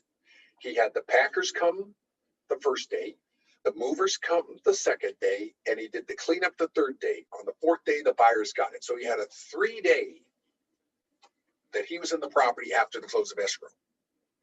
And what happened was, had it been a week later, it wouldn't have made any difference. Nobody was moving. Nobody had anything packed until that closing. Once it closed, we got confirmation. Then they started packing. They got the movers the next day, and they moved out. So this has been put together by standard forms. It says that the seller has the right to remain in possession until a certain period of time that's in your seller in possession. So here's another form for you called the seller in possession, SIP. In there, it says, do you want to charge the seller? Now, most of the time, they're going to say, wait a minute, let me get this straight. I closed the deal. I got to start making payments on my mortgage. The seller's in there for 3 days. I want the seller to pay $100 a day. Seller says, hey, I'll do that. That's cheap. Or they say, we're going to do it for free. But after that, on the fourth day, it's $1,000 a day. Well, I'm not paying that. Good, then be gone. You need a rental agreement for this aspect. If in fact, now when it closes, the seller no longer owns the property anymore. They are a tenant under tenant landlord laws. And the buyer is now a landlord. So in order to get the buyer, the seller out, if they don't want to move, they have to get unlawful detainer action.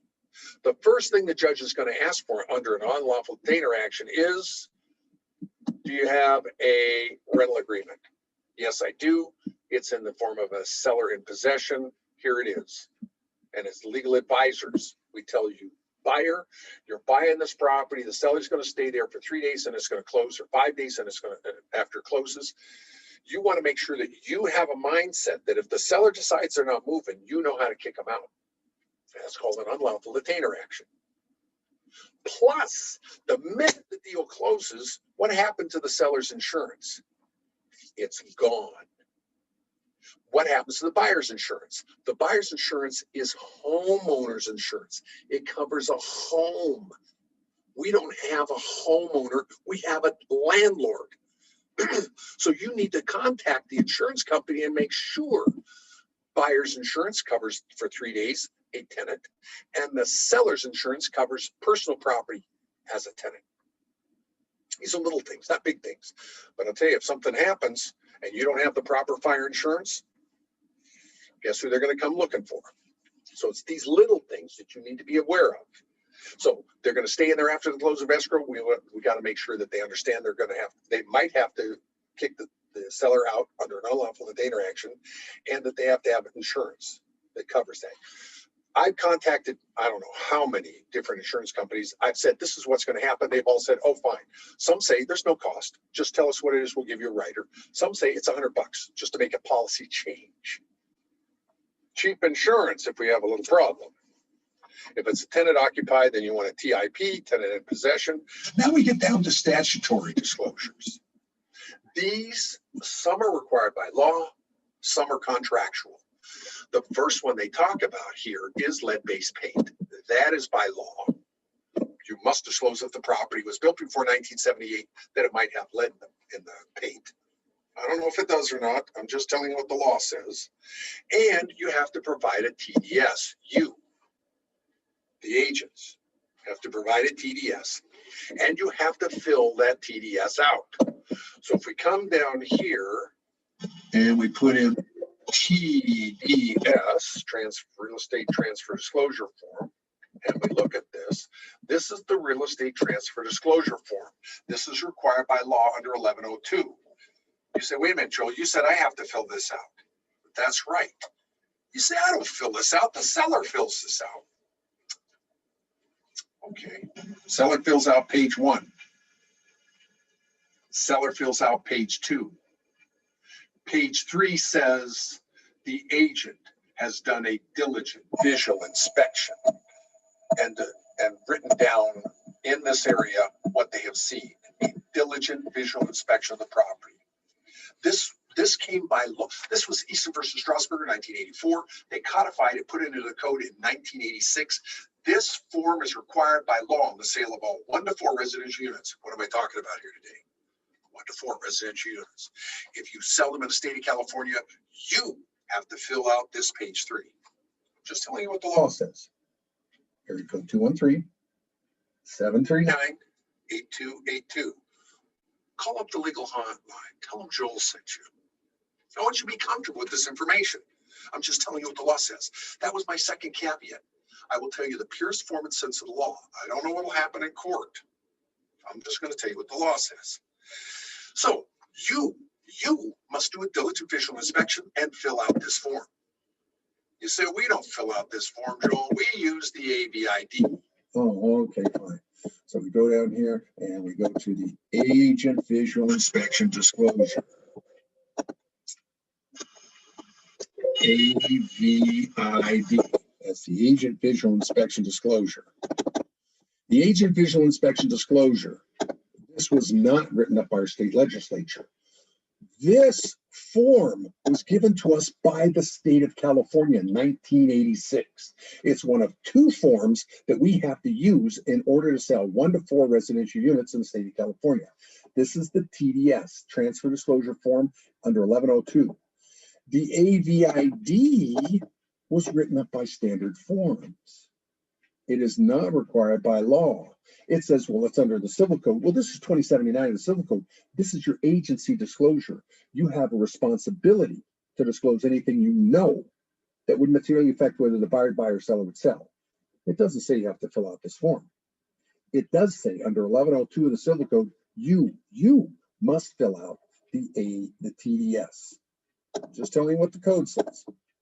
They say, well, we never do this, Joel. I know, that's why I do this course. You need to be knowledgeable in the area in which you deal. So page 3 of the TDS, here's how I handle it at MJC Realty. I check off the box that says see attached AVID. It's a better form. And then I sign it. By law, you have to sign it and do some inspection. You say the seller doesn't have to fill this out. I ain't talking to the seller. I'm talking to you. You have to fill out page 3. And here's how you can do it. Check off the box, says see attached AVID, and then go and fill out the AVID. The AVID is a better form. It was written by realtors. The first page says, here's how you fill the dadgum thing out. Here's what you look for. And the second page says, go into the entry area, write down what you see. Go into the living room, bonehead, write down what you see. It's a more complete delineation of your interior inspection and approval. But it's not required by law.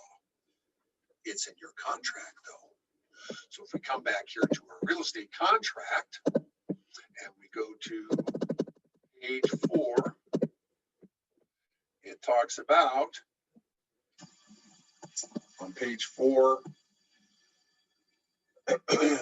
statutory or other disclosures. Let me make sure you can see this. I hope you were all able to see all that I just went through. I apologize. The other platforms that I use, GoToMeeting.com, they follow my screen wherever I go. This one, I always have to tell it what screen I'm going to. So anyway, so here it says, lead-based disclosure. We already do this. TDS, good. Then it says NHD. That's required by law too, 1 to 4 residential units. You must provide, or at least make sure that it's done, a TDS, transfer real estate, a natural hazard disclosure statement in HD. Then it comes down here and talks about the AVID. So it's in your contract, but it's not required by law. The TDS, required by law in 1986. The agency disclosure is required by law and was written by our legislature in 1988. And your NHD, which is under 1103 of the Civil Code, must be provided in all real estate transactions, 1 to 4 residential units, owner occupied. And then it says note to the buyer, if you waive these statutory, you're prohibited by law to waive lead-based paint. It goes on, it says in the event that the seller or brokerage firms finds out anything about the property, they must disclose that. So I find out, oh, there's some problem with the property. I tell the buyer can back out of the transaction. no harm, no foul, because there's been a material change to the property.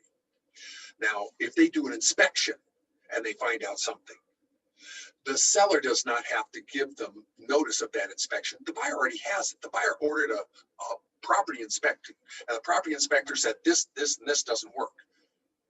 Well, the seller says, fine, either I'll repair it or I won't, but they don't have to give you notice that those things are wrong. You, buyer, already have the notice. You ordered the property inspection. That's what this says right here. However, subsequent disclosure is not required to be conditioned of inaccuracies. We don't have anything to do with that. Then it talks about your NHD. This is required by law. Here it is, your natural hazard disclosure. And it talks about 6 items: 2 earth, 2 fire, 2 water, earthquake, fault zone, seismic hazard zones, fire, the Fire Irresponsibility Act, the high fire severity hazard zones, and dam failure, inundation, or flood zones A through V. Those are the 6 that are required by law. Your NHD covers those. You don't have to worry about them. In the old days, when this all first came up, the Alquist Piolo, we had to tell them, yeah, you're in a flood zone, no, you're not. We didn't have a clue whether you were or not. We just were guessing. I figure all of California is an earthquake fault zone, but not all. Then we get withholding. So this is taken care of by Escrow. Escrow will handle what I call CalFIRP. It's California withholding, because they're required to under law. But FIRP is the Foreign Investment Real Property Tax Act. This was came about in the early 80s, and it said if you sell a piece of property, you must provide the seller must provide the buyer with a tax ID number. So, and here's what happens. The seller would write down their name, would write down their tax, notice I said tax ID number, not their social security number, because their social security number, it could be a corporation, could be an LLC, could be a trust, all have different numbers. So they provide the tax ID number, then they sign it. That piece of paper goes into the file. Nobody ever looks at it. Nobody verifies it, but it's required by law.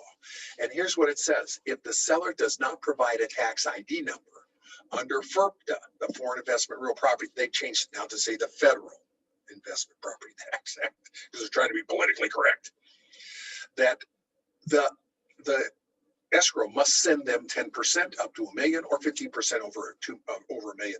That's the feds, IRS. California, they call it California withholding. I call it CalFIRPTA. That's 3 1/3%. So if you sell a piece of property, you don't provide a tax ID number, guess what? Escrow is going to draw 3 1/3% and send it to the franchise tax board. Seller has to go to them and talk to them about it. If they don't provide a disclosure, what they call a FIRPTA disclosure, putting their name, the seller, putting their name, their tax ID number and signing it, then the buyer's responsible for sending 10% to IRS. Now the buyers wanted to be out of the middle of this. So what happened was the federal government said, okay, this is not working in the Western states because you have escrows. So what we're going to do is we're going to give you the ability to put together something called a qualified substitute. And we have a form, it's called a QS form, qualified substitute. You give it to escrow. Escrow signs it. They then will do the FIRPTA and the CalFIRPTA, or the FIRPTA and the California withholding. You don't have to worry about it. Megan's Law, if they say, are there any sexual offenders in the area? You, under real estate law, are to say, go to this website. Are there any sexual predators in the area? Go to that website. You're not to say, there goes one. That's how you get yourself in trouble. Don't do that kind of stuff. You say, well, the next door neighbors told me there was a sexual offender. That's a rumor. Unless you have knowledge of conviction, they've been convicted, felony, you're not to disclose it. You go to Megan's Law. The seller tells you, unless you have in writing. You say, well, should I go to Megan's Law? Talk to your broker. Okay. So this is broker decisions, because sometimes knowing this kind of stuff will scare you to death, because your first place you'll look is what's around you. Then you're going to go, oh, crud. Then we got gas and hazardous liquid transmission pipelines. Now, gas and liquid transmission, here's what happened. There was a piece of property in North Central, well, it's actually in San Ramon. No, yeah, San Ramon. A guy was in his backyard with a backhoe. He's digging a hole. He hit a 6-inch gas line. He blew himself up and 6 houses. So now we have a disclosure here. If you're within 1,000 feet of a gasoline, natural gas, jet fuel, you must disclose it, or hazardous liquid transmission pipeline. It's in your NHD. And if they want, here's the website they can go to. You're not to, well, I don't know. You talk to your broker. My office policy, we don't go to that website. We don't, because we're not living there and we can't make decisions on their behalf. We tell them this, if you're interested, you need to go there. If it is a condominium, holy cow, look at all the stuff you need for a condo. HOA, claims or litigations against the HOA, last 12 months, where's the parking and storage? It's a huge packet. In the old days, they used to print it out and give it to you as paper. Now they give you a link, but you have to pay for the link. And the maximum they can charge you under 4525 of the civil code is $400. So you go and you say, I want copies of all these things. They say, give us $400. You say, for what? You're giving me a link. They say, because that's the maximum I can charge. You got this stuff figured out. Condition of the property. Are you ready? You're at the top of SpaceX. We're going to launch you into space. Okay. We've got you all strapped in. You ready? The property is sold as is in its present condition. You said, well, wait a minute. I didn't think you could sell property as is. It's right there. It's right in your contract. Now, it goes on to say that the seller shall disclose anything they know that's wrong with the property. That's law. That's Easton versus Strasburger, 1984, codified, put into our code under 1102 of the Civil Code. And it goes on to say that you must disclose anything you know. And the buyer is strongly advised to conduct investigations of the entire property. And that's why we have something called the buyer's inspection election. If you haven't seen this form, this is a magnificent form. We go down here to the buyer's inspection election. Buyers, well, let's just put buyers and see if we can find the form. Buyers, contingency, no. Buyer inspection election. Buyers inspection advisory elections. Here's a form. I love this form. This form's been around for at least 20 years. Nah, I take it back, 7 years. But this form can save you all sorts of problems because it says, hi buyer, how you doing? You're encouraged to do inspections. They say, well, what inspection should I make? Oh, well, here's a list of them. Pick them. There's 37 of them. Buyer says, well, I want them all. Oh, okay. Write a check out for about $30,000. What? Well, that's what it would cost to do all this. The buyer says, well, no, I just want to know this and this and this. Okay. Now, if later on they come back and they say, hey, I'm suing you because of, you say, whoa, wait a minute. I gave you the buyer's inspection election. You only checked off those boxes. You only had those inspections done. You could have had all the inspections you wanted. You only chose those. Do not hold me liable. I gave you the opportunity, buyer. We come down to the purchase agreement. To page, let's see what we're on here. Page. So inspection elections. And the property is sold as is. So when the buyer walks in and says, well, this doesn't work and that doesn't work and this doesn't work. Well, I already told you that in the NHD, in the TDS, transfer disclosure form. So you bought the property as is. I'm not fixing them. Well, I got a home inspection here and you have to. The only thing I have to fix is health and safety. Gas that goes into the water heater, the carbon monoxide detector, and the smoke detector. That's the only things that are required under health and safety. And I have no compunction about those. You must do those. Then it talks about the buyer's investigation of the property. The buyer's saying, hey, you want me to buy your house? I have a right to take a look at it. So I'm going to have all these inspectors come in. Great. The seller, you're going to have the gas, water, and electricity on. You're gonna make that available and have the gas, water. I love it when I go there and nothing's on. The buyers and sellers have moved out and they turned off everything. How do we do our inspection? And buyer, if you do these inspections, you will indemnify the seller. So the roof, you got buyer orders a roof inspector. Roof inspector's up on the roof. He falls off the roof and gets hurt. The roofer going to sue everybody. The buyer will step in and say, the only person you can sue is me because I ordered it. And I checked with you have an insurance policy and you have a license. So you're indemnifying the seller from any liability of anybody you asked to come and inspect the property. So, title investing is easy. You just tell them how to take title. There's 6 ways to take title. You tell them how to take title. Wrong answer.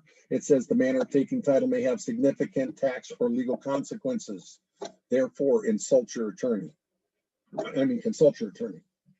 Do not tell them how to take title. They're going to, oh, come on, Joel, you know how I should take it. You've been in the real estate business. Don't do that, because if you give them the wrong answer and it blows out their trust or gives them tax problems, they're coming after you. So it says the manner of taking title has significant tax consequences. Therefore, get somebody who's a professional to give you that information. Then time periods. So what we're going to do is take another little break. We'll get up, stretch, run around the room. It's about 3:04. We'll be back here at 3:09.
Okay, we are rocking and rolling. We're finishing up this puppy by 4 o'clock.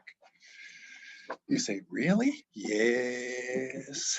All right. So let me see. Is there any questions anybody's asked? No questions. All right. Now remember, well, as a matter of fact, let me put in the chat here. Joel Carlson to everybody. And my telephone number is 714-271-7322. And my email is joel@joelcarlson.com. You know, as you're going along here, you're doing 1,000 different things. You go, you know, Joel, I heard something. I need more clarity on it. I'm happy to talk to you about it. Okay. Arcadia is one of the most respected associations in the state of California. And I'm president of my association. I'm association president of Realtors Commercial Alliance of Orange County. So I know how much hard work and effort that the association's put into being a professional organization. All right, and then I'll put that up later on, also on the screen so that you can see it in big letters. Because I don't know, my eyeballs are not as good as they used to. All right, paragraph 14, time periods for removal contingencies. The seller has 7 days. Now, whenever I take a listing, I always sit down with the seller and say, hi, seller, how you doing? Good. This is the purchase agreement we're probably going to be using. I want to give you a copy of it, let you look at it. I'll be back in a week or 2 days or whatever. And if you have questions on it, I'll answer those questions. Here's what you, seller, are responsible for. 5, 6, 7, all the way to 13. He goes, well, I don't know what those are. Perfect. Let's go over them. Because we don't want to wait till the very end when they say, oh, we want to buy something. And now we're scrambling to get all these. We want these things available now and or start working on them now. Then the buyer has 17 days. Where did this 17 days come from? It came from standard forms. Remember, realtors who volunteer their time to write up these forms. They took 2 weeks plus 3 days. 2 weeks, 14 days, plus Saturday, Sunday, and legal holiday, 17. That's where they came up with it. You say, well, I need, you know, I talked to the buyer. The buyer says he needs 25 days. Then put in 25 days. This, you can put those numbers in here, okay? Especially since you're probably the one that's going to do it. It's how it is. And if they say, well, we want a structural pest control, it used to be called a termite report. Now they call it a structural pest control report. They're going to use an RR, request for repairs. The seller will respond back to the RR with the famous pirate form called the RR. Okay, so I don't want to fix anything. Okay. But these are little things. These are forms, and I told you, if you count up the words, just count up the words. CAR form. How many times that shows up? It shows up 48 times on this 10-page form. And they tell you, don't practice law. It's getting interesting out there. The buyers will have access to the property for 17 days for inspection and investigations. Okay, so you've got to get them done in time. If they check off, they remove all contingencies with this offer, I'm scared to death. But you know, we got a buyer seller's market. The buyer comes in and says, hey, I want this property and I'll pay it more than what's listed and I won't have any contingencies. If you do that and anything comes up, you've got nothing to stand on, you lose your deposit. I'm just saying, be careful of these kinds of things. Seller's right to cancel. So the seller has a right to cancel. The buyer has a right to cancel this offer. Now, here's what happens. If one cancels, the other one doesn't. Or so we got a 30-day escrow, 40-day escrow. It's the 45th day. We're still not closed. We call up the buyer, can't get a hold of him. We call up the buyer's agent, can't get a hold of him. Hire up the buyer's broker, can't get a hold of him. You say, we need to get going on this. They have a couple of forms. One's called the notice the buyer to perform, and one's called the notice the seller to perform. Here's the kicker on these forms, the NSB and the NBP. If you say, hey, we need to get going on this, we're going to give you a notice to buyer to perform. If the buyer was, you know, something's happened, the buyer wants out of this deal, but the 17 days are gone. If the buyer backs out, the buyer loses their deposit. So they just drag their feet, drag their feet, drag their feet. Finally, the listing agent representing the seller calls up, can't get a hold of anybody, and issues a notice to the buyer to perform. The minute that you issue that, you just gave the buyer 3 days to get out of the deal. No harm, no foul. They get their deposit back. Be careful. Same thing with the NSP. Notice the seller to perform. We're trying to close this deal. Seller won't. And so you give them an NSP. The seller was trying to get out of the deal. Couldn't get out of it. You just gave them a 3-day right of get out. Now it talks about 2 days.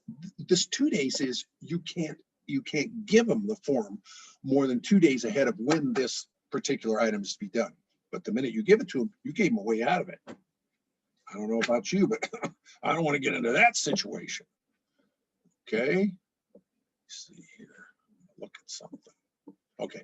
So seller's right to cancel, buyer's right to cancel. And this right to cancel, if you give the notice the buyer to perform, notice the seller to perform, you have a clock that's ticking that they can get out with no harm. No, they get their deposit back. Affected the buyer's removal of contingencies. Now this, the buyer says, okay, I removed all my contingencies. I'm going forward. You said that, buyer? Here's what you're saying. You have completed all your investigations. You elect to proceed, and you, the buyer, assume all liability and responsibility for repairs or corrections that are after the contingencies have been removed. You say you want to remove all contingencies right now with the offer? That's what you're saying. Be very careful, because that makes the buyer obligated for a lot of things that they may not want to be. Close of escrow. We have a deal here where it's going to close escrow in 45 days. At the 50th day, we go, what's going on here? Why is nobody closing? We're going to issue what's called a notice of demand to close escrow, a DCE, demand to close escrow. Now remember, any of these forms you give them, when it's a demand, that gives them a 3-day notice, that gives them 3 days to back out. Okay, you just read the form. If you read these forms, there's 40 forms that take us probably a semester of classes in order to go through all of these. Read these different forms. You don't use all 48 forms, but you will use certain ones on a consistent basis. Read through these and see exactly what they say so that you're knowledgeable. All right, chat here. It says, what is the better alternative to the notice the buyer to perform? Well, if you give the notice the buyer to perform, and in the buyer's mind, they were waiting to get out of the transaction. There was a question asked on chat. If you give them the notice the buyer to perform, they have 3 days to get out and they get their deposit back. Well, they weren't going to close the dadgum thing anyway. So that's probably your best alternative. Otherwise, you just have to harass them until they finally say, okay, I'll close the damn thing. Otherwise, you give them the notice the buyer to perform. And if they don't perform, here's the next portion. It says cancellation effect on deposits. It says if the buyer signs cancellation instructions, the seller signs. If both buyer and seller give written notice of cancellation, then escrow will give the deposit back based on what the contract says. So if the buyer says, you know, I'm past my 17 days, I'm past my 21 days, I lose my deposit. They sign that, the seller gets the deposit. They say, no, I'm not giving a deposit. If they start fighting, escrow's going to say, hey, you're going to fight? We're giving it to the courts and let you fight over the deposit in the courts, called interpleader action. Remember when you got your real estate license? That was the only time you'll ever see that word. It's on your real estate. Here's a little something extra that has been put in by standard forms. And it is basically designed for this aspect. It says, if either party fails to execute a mutual instructions to cancel escrow, one party may make a written demand for the escrow, for the deposit. The seller can't get a hold of the buyer. The buyer you can't get a hold of the buyer's agents. You can't get a hold of the buyer's broker. You can't get a hold of anybody. Okay. Seller says, well, crud. I need to get this property back on the market. So I can't get a hold. I'm going to tell escrow, get a hold of the buyer, tell them we either cancel or, you know, I'm not going to give you a notice the buyer to perform. I'm going to demand the deposit. So here's what it says. If within 10 days after escrow holder's notice of the other party does not object to the demand, escrow holder will disperse the deposit to the party making the demand. Can't find the buyer, can't find the buyer's agents, can't find the buyer's broker. It was supposed to close 2 weeks ago. Seller gives this the demand for the deposit. And there's 2 forms here, a BDRD or an SDRD, buyer's demand, seller's demand. If the buyer does not respond within 10 days, escrow can write the deposit check out from the buyer minus whatever the fees are and give it to the seller. That's what this paragraph says. Vice versa. We can't get a hold of the seller. We can't get a hold of the seller's agents. We can't get a hold of anybody. It's supposed to have closed a week ago. Buyer says, you know what? I want my deposit back. I'm going to go buy something else. Buyer gives demand to escrow. Escrow sends out the demand to the listing agent, to the listing broker, to everybody, the seller, and nobody responds in 10 days. Escrow can release the deposit back to the buyer. Buyer can now go buy something else. That's what that clause says. However, it says, if the escrow holder complies with the proceeding, each party shall have deemed to release the escrow holder from any and all liability for releasing that deposit to the other party. So seller says, hey, it took 2 of you to get into this. You now are one saying, I'm getting out of it. If you do, and I give you back the money, you will hold me harmless as the escrow company for giving back the money to whoever. The other party then respond within the 10 days is allotted in this contract. Escrow saying, don't hold me liable.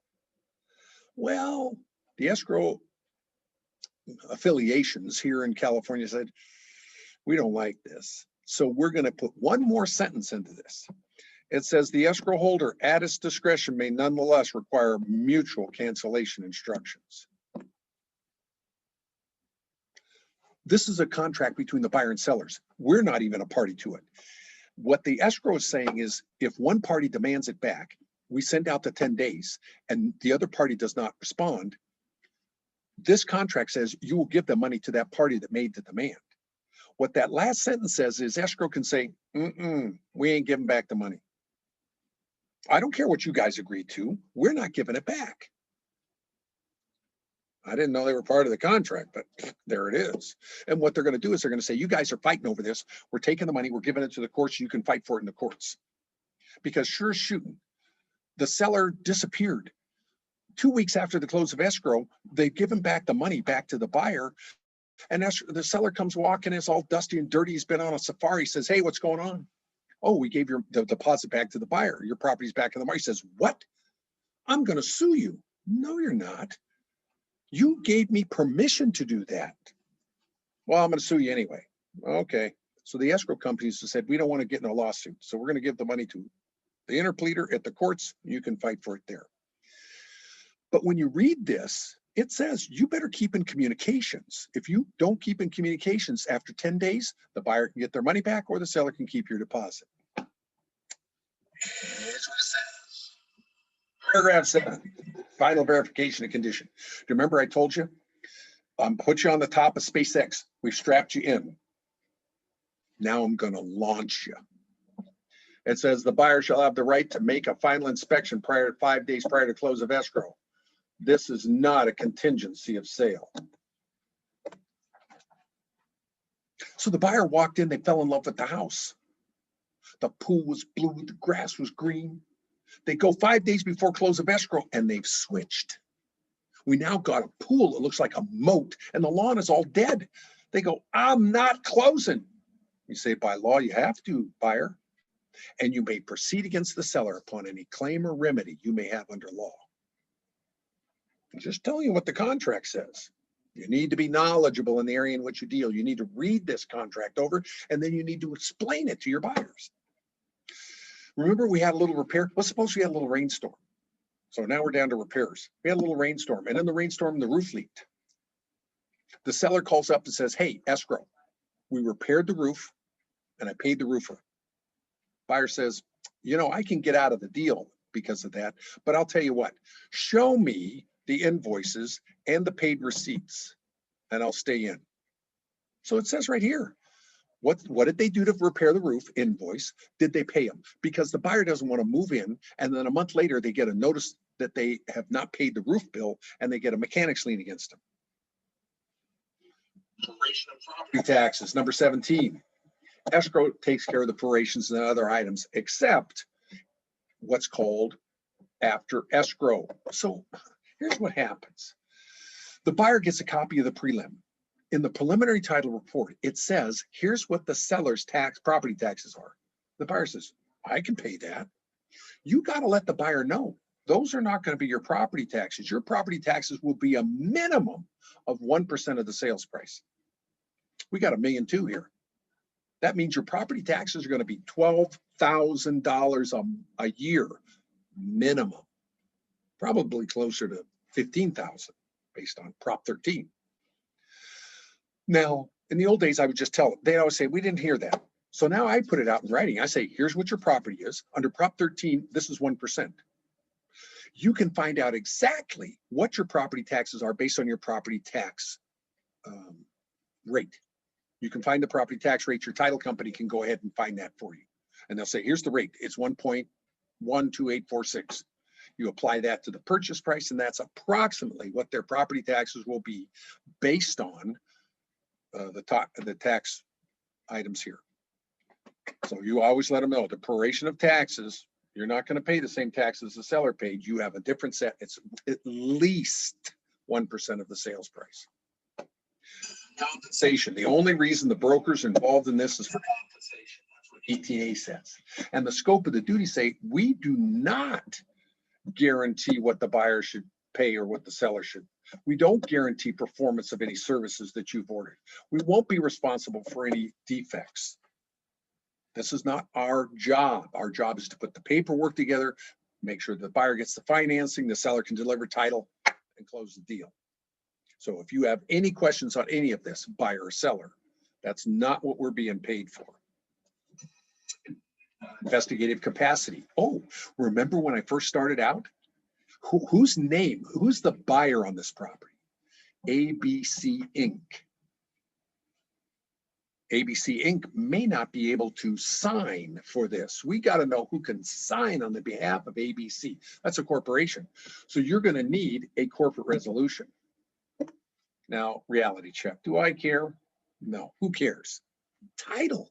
Title's not going to issue a title policy unless they know the person that signed the purchase agreement actually has the right. Oh, it's an LLC. Oh, well, then I need a formation documents. Oh, it's a trust. Then I need copies of the trust. Okay. Oh, it's a probate. Then I need copies of the probate. I need the court orders. It's okay, but the title company needs to see who this is and that they have the right to sign on behalf of that entity. That's all this is. Representative capacity. It's another form. If there's anybody else's name that's up there except the buyer and seller, Mr. and Mrs. Jones, they up there on the first page, and Mr. and Mrs. Jones signed. Escrow instructions. These are the escrow. Remember, I told you the real estate purchase agreement is the escrow instructions. We don't have to have an escrow to sell single-family homes here in the state of California. You don't have to go through escrow. Now, my office policy is this. If you're not going to use escrow, you're not using MJC Realty because escrow does too much to protect us. So here's the things that are included. Here are the clauses that are included in the escrow. 1, 3. What happened to number 2? Number 2 is not part of this contract. Number 2 says, remember in your agency disclosure, disclose, elect, and confirm. You gave me the agency disclosure form once you form more than a casual relationship. You found out from your broker which boxes to check off, and then you checked off those boxes. Paragraph 2 is those boxes. It has nothing to do with the buyer and seller. It has to do with whether or not you're going to get paid. Because if you don't do that properly, you're not entitled to a commission. Then it goes on and it says, copies of this agreement. You are entitled to copy. If you sign it, you're entitled to a copy of it. That's law of copy here in the state of California. Oh, I did it by digital ink. Then it got to go to your email. There are 3 ways in which you can verify a digital signature, and that is biometrics. That means your eyeball, your fingerprint, or your signature. One-pad cipher, which is what DocuSign uses. That means you have a number on that document that's probably 32 to 36 figures long, a combination of letters and numbers. That 36 letters and numbers only show up once every 65 billion times. That's very hard to hack. Or what Digital Ink uses, your email. Your email was set up by consumer associates back in the 80s. You have an email address and a password. Nobody else has that except you. So that's your signature. Okay, those are the 3. They're admissible in a court of law under a binding contract copy. This, my favorite paragraph, 20C. It says brokers are parties to this agreement for the sole purpose of compensation. We find a buyer.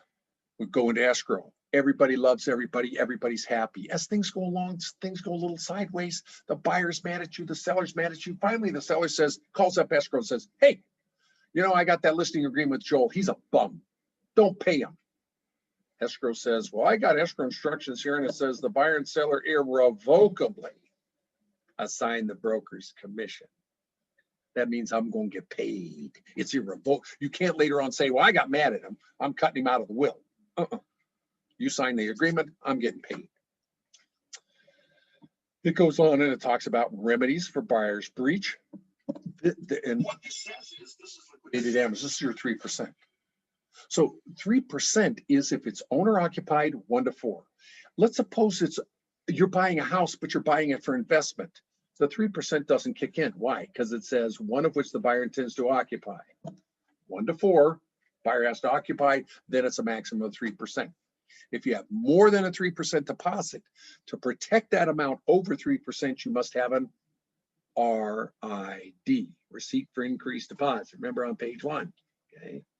You say, well, what if the deposit, 3% of deposit is $36,000, but they only put up $20,000.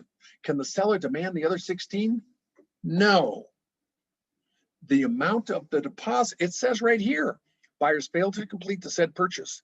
The seller shall retain as liquidated damages the deposit actually paid. If the deposit actually paid is less than 3%, that's all the seller gets.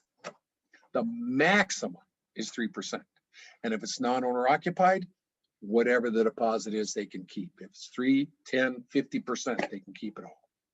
And if they initial here, all they're initialing is they will keep the deposit as the seller will keep the deposit as liquidated damages. They will not go to arbitration. They will not go to litigation. That's what this paragraph says. Nobody knows what it says. That's why I'm explaining it. Mediation. 22A. If the buyer and seller do not initial the mediation clause, must they mediate? If they do not initial this clause, 22A, do they have to mediate? Yes. You see how Joel's tricked you? There is no place to initial here. You initial the arbitration clause, not the mediation clause. If the buyer and seller sign this contract, they agree to mediate. And mediation is just super negotiations. I am a certified mediator.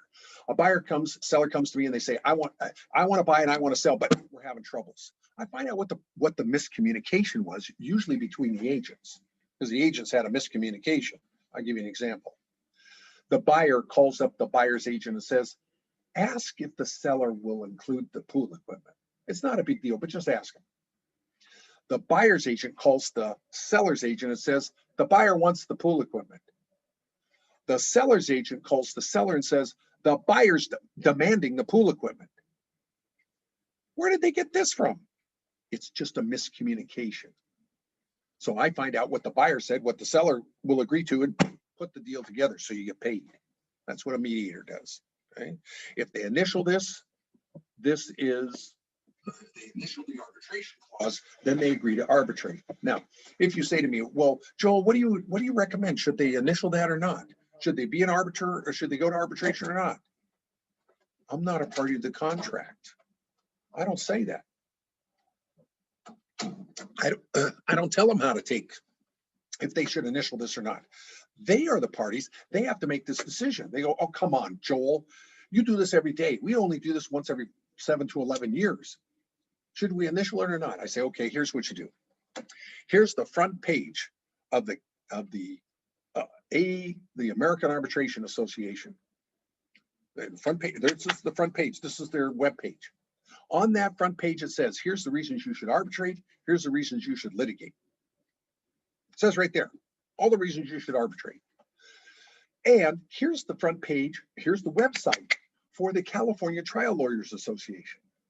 They say all the reasons you should litigate. You pick. Not me. You. You're the parties to the transaction. Remember, it says, I'm not a party to this transaction. Let them make their own decision. And there's some exceptions. They can go to court and they can still arbitrate.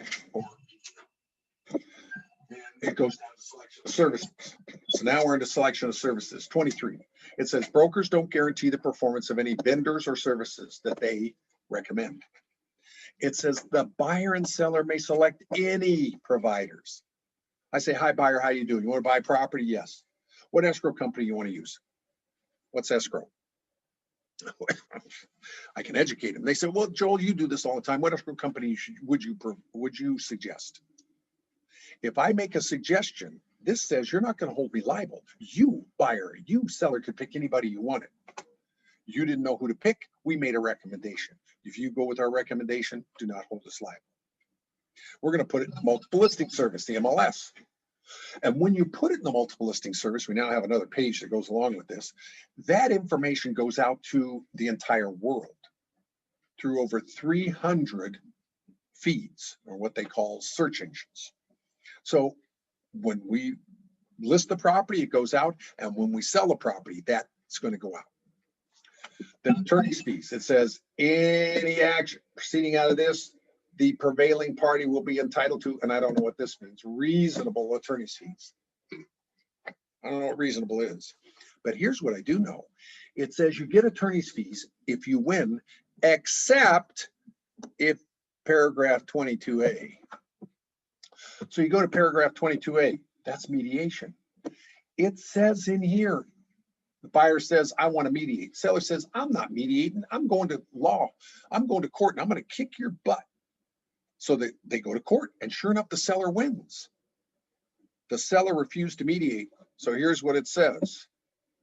That party shall not be entitled to attorney's fees. If you refuse to mediate, seller refused to mediate, seller wins in court, seller's not entitled to attorney's fees. You didn't win, you lost, because attorney's fees are about 60% of the whole deal. So now we have teeth in this. If the buyer says, I want to mediate, the seller better mediate. But here's how it can go. Buyer, you want to mediate? No. Seller, you want to mediate? No. Mediation's done. But if one wants to mediate and the other one doesn't, and the one that didn't want to mediate wins in arbitration or litigation, they are not entitled to attorney's fees. I don't know about you, but that's a biggie. Assignment. It says buyer shall not assign without the first contacting the seller and getting their permission. But it says such consent shall not be unreasonably withheld. So I bought the property. We're halfway through the escrow and I say, you know what? I don't want this property. I say, hey, Kevin, you want to take my place? He says, sure. I assign him the offer. Seller says, no, you can't do that. I say, why not? Because I don't know who Kevin is. I said, you don't know who I am. I've signed a contract and I've showed you I can buy the property. That's all you know about me. If Kevin can show you he can sign a contract and he can buy the property, you cannot unreasonably withhold my assignment. That's what this says. We're not going to discriminate. Number 27 on equal housing. Remember that was the second group of forms in race, color, sex, national origin, religion, familial status, handicap status. 7 protected classes. California has 11 more. You just have to be knowledgeable about those. Other terms and conditions of the offer. This is an offer to purchase on the above terms. If it is not in here, it is not part of the contract. This is it. You say, oh, but the flyer I have, the flyer says I get this and this. Is it in the contract? No, then you don't get it. So restatement. Time is of the essence. This contract has different time. You have 17 days to do this, 7 days to do that, 3 days to do this. If you don't do it within that period of time, you're in breach of the contract. And it says, here's what the remedies are. You cannot modify or extend or change it without it being writing and signed by all parties.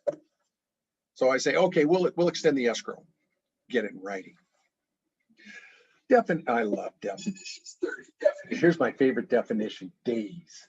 Days means calendar days, period.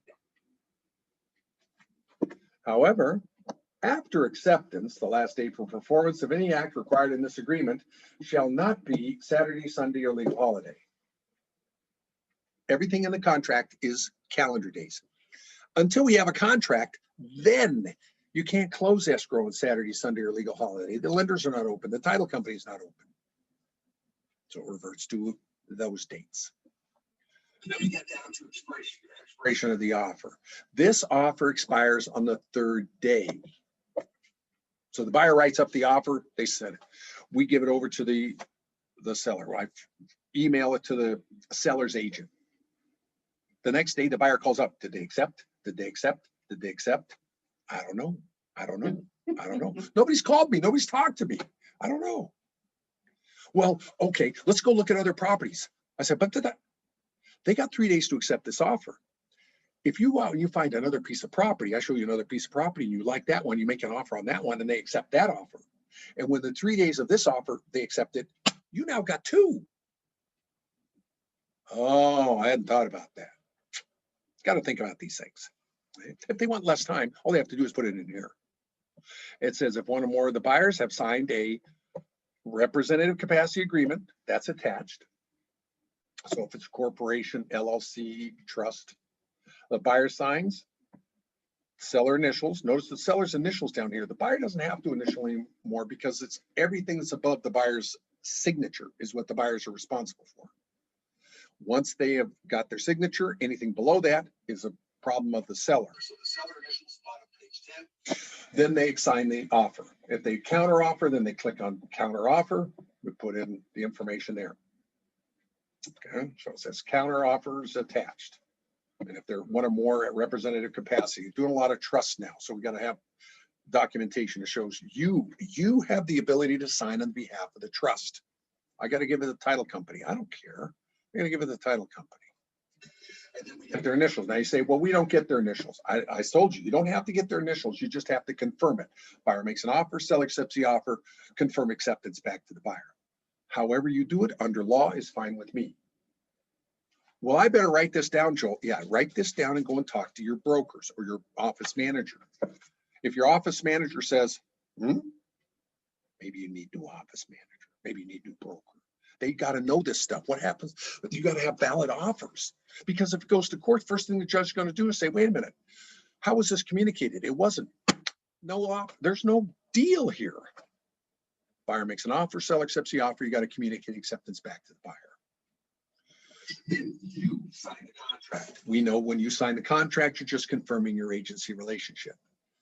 But there's a little twisty poo in here, and it comes with cooperating brokers. Now, with the new clear cooperation, the National Association of Realtors said all MLSs must have clear cooperation agreements. It basically says, if you are a realtor and another realtor offers this property for sale, you're entitled to a commission that was offered through however they did it through the MLS. Here's what the game was. I'm a member of the elitist Newport Beach Association of Realtors. You're a member of Big Bear Lake. Big Bear Lake does not cooperate with any other MLSs. I sell a piece of property in Big Bear. It goes through escrow, it closes. I go to escrow to get my check, and they say, the agent told me not to pay you. I said, what are you talking about? The offer of compensation is offered through the multiple listing service. Because you're not a member of this multiple listing service, you're not entitled to a commission. So that's my office policy is we always get a cooperating broker compensation. That way it doesn't matter what MLS I belong to, it says I'm going to get paid. However, with clear cooperation, it basically, you don't need your cooperating broker compensation agreement anymore. I'm nervous. I'm still going to ask for it. Okay, just Joe. And then it goes down to presentation of all offers. Now, here's the game that's been being played. Lots of games been played out there that are taken care of by this particular offer. I've got the listing. In the state of California, I can represent both buyer and seller. Now, I want you to understand something. In most of the United States of America, you cannot represent both buyer and seller. Most of the West Coast, you can represent both buyer and seller. On the East Coast, they can represent the buyer or they can represent the seller. They cannot represent both. And that's because most of the law back east is English common law. The law that we adhere to here in the state of California on the West Coast is Spanish law. And that Spanish law comes from the Treaty of Guadalupe Hidalgo in 1848. And it said, you can represent both buyer and seller. You can be a dual agent. It also had some factors that went into marital status, such as community property, and also how you can hold title. Okay, there were some changes that are a little bit different back east than they are in California. As a matter of fact, when I go to the conventions, I was just at the convention, you're on Zoom, and I was at the convention for the National Association of Realtors, and you're in their groups, you're walking around with your little avatar and you're talking to people and they say, wait, you're from California. I said, yeah, we're from New York. We can only represent the buyer or the seller. How do you do that? How do you represent both buyer and seller? We can't do that. I say, it's easy. I'm schizophrenic. Okay. Well, they all think we're crazy out here anyway. Okay. So here's what happens. I've got the listing. It's a good listing. I know that if I market it properly, I can get a buyer. So I can get both ends of the deal. So I put it on the MLS. You make an offer. I tell you the seller rejected your offer.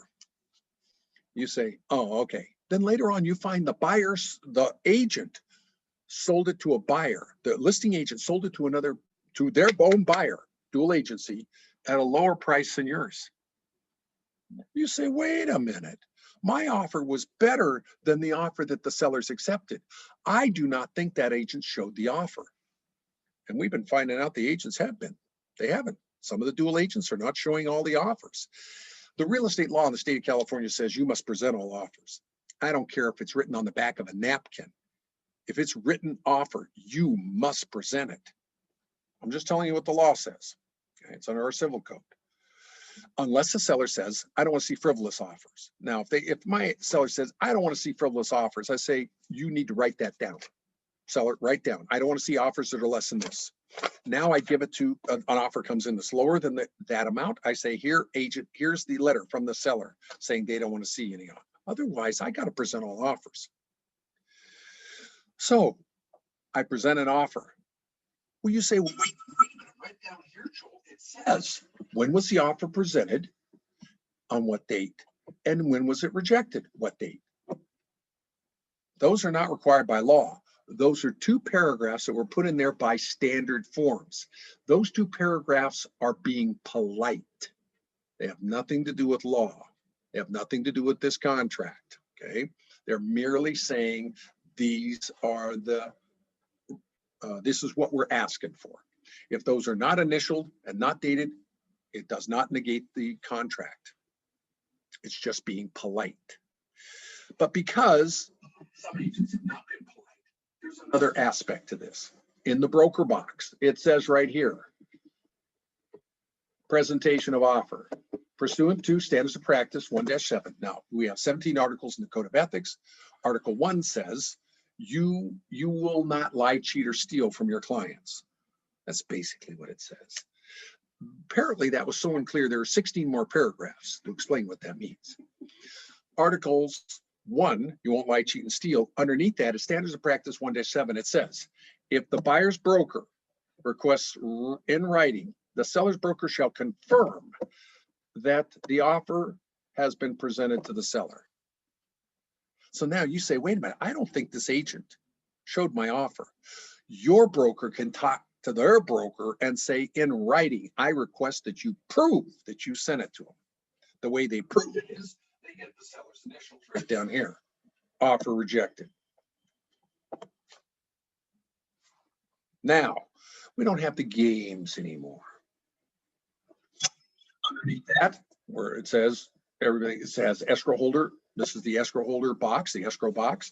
You put in the amount of the deposit, how much was the deposit, what's the escrow number, how to get in touch with everybody, their telephone number and everything. I want to make sure that they got the deposit. So I send this to them. They fill out this portion. They send it back to me, the escrow company. Now, my office policy is we always do the presentation of the offer and the rejection of the offer. That's just office policy. I don't know what your office policy is. I told you, you're going to have a lot of notes you're going to have to write down from this and ask your broker and ask your, what is our policy on this? Because if you don't do it properly, you're going to be held liable. You've got to follow the policy and procedures, man. So buyer initials, they acknowledge this is page 10 of the part of the agreement. They just initial down here, and this is one of 10. Sellers signed up above it. So they're just initialing that they've gotten all 10 pages. It's actually 10 pages because they were getting 9 of the pages. They go, wait a minute, what happened to page 10? Well, you didn't sign it because their buyer signs on page 9. So now they're saying, okay, you get an outline. That's the 10 pages of the real estate purchase agreement. But that hasn't ended. Now we got the buyer's inspection advisory.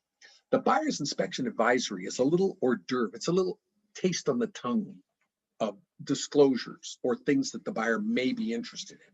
And it talks about square footage, age, boundaries, wood destroying organisms, stability of the soil, water, environmental, earthquakes, fire. It's almost biblical. Rental property restrictions, safety, views, neighborhood. It's one page, but it just kind of says, hey, what do you think? Buyer says, oh man, I need to check on some of this stuff. So that's why Standard Forms put together something called the Statewide Buyer and Seller Advisory. Have you seen this monstrosity? This is the SBSA. This is 14 pages of court cases that we've lost as realtors. First page says, here's what the buyer's duties and rights are. Second page says, here's what the seller's rights and duties are. Oh, wait a minute, are you seeing this? Good, okay, you are seeing it, good. Then it goes on and it says, here's what the broker's rights and duties are. It then goes on and it says, after that, here's what we're going to cover. We're going to cover investigation of the property. We're going to cover use, ownership. We're going to cover off-site conditions, neighborhood, noise, federal, state, local laws, other factors affect you, plus local disclosures. It says, buyer, if you have any questions about easements, access, or encroachments, you, buyer, are to get a survey done. Last sentence in this paragraph says, brokers do not have expertise in this area. If you want to know about environmental hazards, you read the NHD, buyer, the Natural Hazards Disclosure Statement.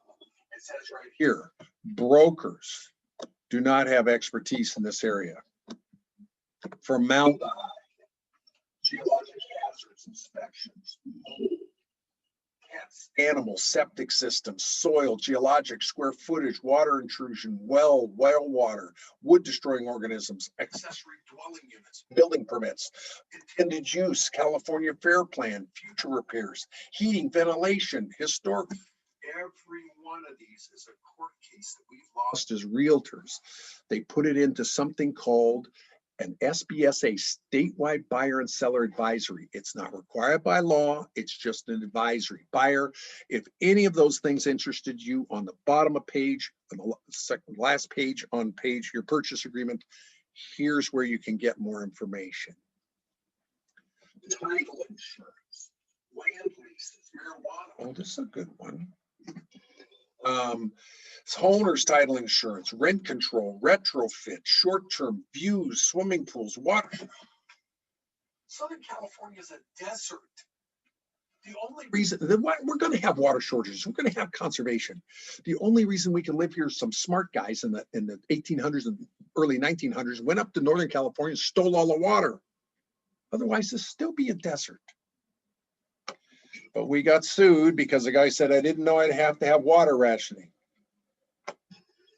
Mellowers, golf courses, neighborhood noise sources, schools, death on the property, earthquake, lead-based paint, fire, FERPA, flood, again, it's biblical. Megan's Law, supplemental tax bill, zoning map changes, arbitration, liquidated damages, insufficient identity, liquidated damages, mediation. Non-confidentiality of offers. Buyers advised that the seller or the listing agent may disclose the existence of the terms or conditions of the buyer's offer. It's right there. It's on the second page of your purchase. It's on the second advisory on your purchase agreement. And here it is again. You think it's important? Online wire transfer, general recall, defects, homeowners associations, legal actions, marketing, PACE loans. Oh, here's my favorite. Rekey. The buyer bought the property, did not rekey. The seller went back in and stole everything out of the house. The agent sued, the buyer sued the agent and won, saying, you should have told me to change the keys, to change the locks. What are you, a head of lettuce? Of course you change the locks in your new home. But we lost, so now we have this disclosure. Matter of fact, a lot of the companies now, they say, hey, here's your housewarming gift, buyer. It's a card, a gift card from Lowe's or Home Depot.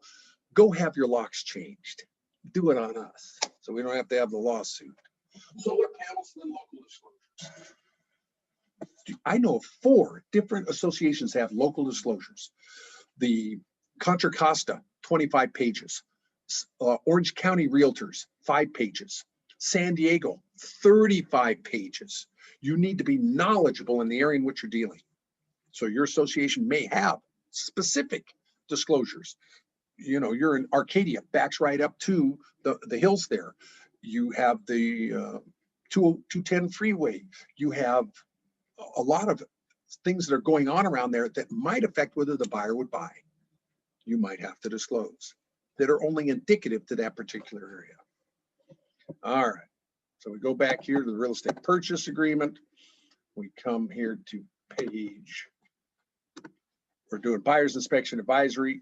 Now the last page is the California Consumer Privacy Act. Remember I told you this goes out to 300 other search engines throughout the world. When you put it on the MLS, and what the court case was the guy, he owed money to these people in another country. They found out he was selling his house. He came and said, hey, you're selling your house, we want our money. He said, had I have known this would go out to the world, I would not have listed it this way. So if you don't want, you seller don't want your information, you buyer don't want your information, you need to tell us, because we're going to put it in the multiple listing service, and the multiple listing service can put it out to the world just through what's called the other nodes that are out there. It's our policy so that we know what properties are selling, we know what the listings are, we can do a competitive market analysis. So it's important to us. But if you don't want that information out there, seller, if you don't want that information out there, buyer, you have to tell us. And everybody signs it. So that finishes the 18-page, 10-page purchase agreement. You said, well, wait a minute, Joel, what about the new one? Oh, I'm so glad you asked. So if we go to the California Association of Realtors website, we just go to with the person sitting in the chair. If you go over here to search, and in search, you type in new forms, and you just hit search. It comes up with new forms and revisions. Oh, so I click on that. It says, put in your username and password. And it says, here's your new forms and revisions. It starts back at the year 2017. You say, well, I'm not interested. Okay, fine. Then go to 2019 June. 2019 June. Remember we had all the fires in the state of California? It talks about wildfire advisory. If it were called the wildfire advisory, I wouldn't have a problem with it. But if you click on it, it's called the wildfire disaster advisory. And this particular form, I believe this is number 42 of the required forms out there, because it says, paragraph 2, not limited to C, air quality. I don't care where you were in the state of California this year. You could smell the smoke from the wildfires that affected your air quality. I believe you needed to give this to your buyers when they were buying property. It's not required yet. It's not a disclosure. It's an advisory. Okay, so that's one. Then we get over here and we say, oh, okay, what other items do you have? Well, you go over here to December 2019. We became a rent control state in 2019. So here's all the notices of rent control and vacancy advisories taking effect now. You say, wait a minute, we're at the end of 2020. Yes, I understand that. This is at the California Association of Realtors website. All I did is I put in the words new forms. I went into search and here they are. Then we come in down here. Here's the new draft of the RPA for 2021. So here's the new draft. Where you go? Well, you have to click here to find it. So you click here to find it. Here's the new draft. Let me look and see what questions we have here. Can you, oh my God, you haven't seen this screen the whole time. I hate this Zoom. This Zoom is the worst thing that ever came about. You haven't been seeing these things that I've been showing you. I apologize. This is ridiculous. Oh, thank you for, you get extra credit for telling me that you couldn't see my screen. California, this is the residential purchase agreement. This is 1220. Where are we? We're at 1220. Ain't happening. I'm telling you, I've talked to Standard Forms. I've talked to the attorney at CAR who's helping them with this, and they've said no. We're looking at a year from now. So I told you, it's like it gives you a summary. So you come down here and it says, I want to know where the residential type is. Oh, that's paragraph 17A. Well, wait a minute. Can you tell me if there's any credits? Yeah, that's on page 16.4. Wait a minute. What about the loan application? That's 6B. So it's 3 pages of this, a roadmap of this monstrosity. And this is now 16 pages without any of the disclosures that we talked about or the addendums. So it's going to be over 20, probably 24 pages come December of next year. Actually, January 1st of 2022. So make sure you take a look at that. I was also showing you what I did is I came over here to this is where I found, let me make sure it's showing this. Okay, I went to car.org and I just put in new forms and it said, here's June of 2019, here's December of 2019, here's your RPA, and then here's your quick summary for the COVID forms. Here's all the COVID forms. We got 19 COVID forms. It's getting interesting out there. I want you to be knowledgeable in the area in which you deal. We have over 150 standard forms now. And they tell you, don't practice law. So I was going to give you my information. Let me go ahead and do that in big bold face print. So if you want to get in touch with me, I'll bring up my screen in just a minute.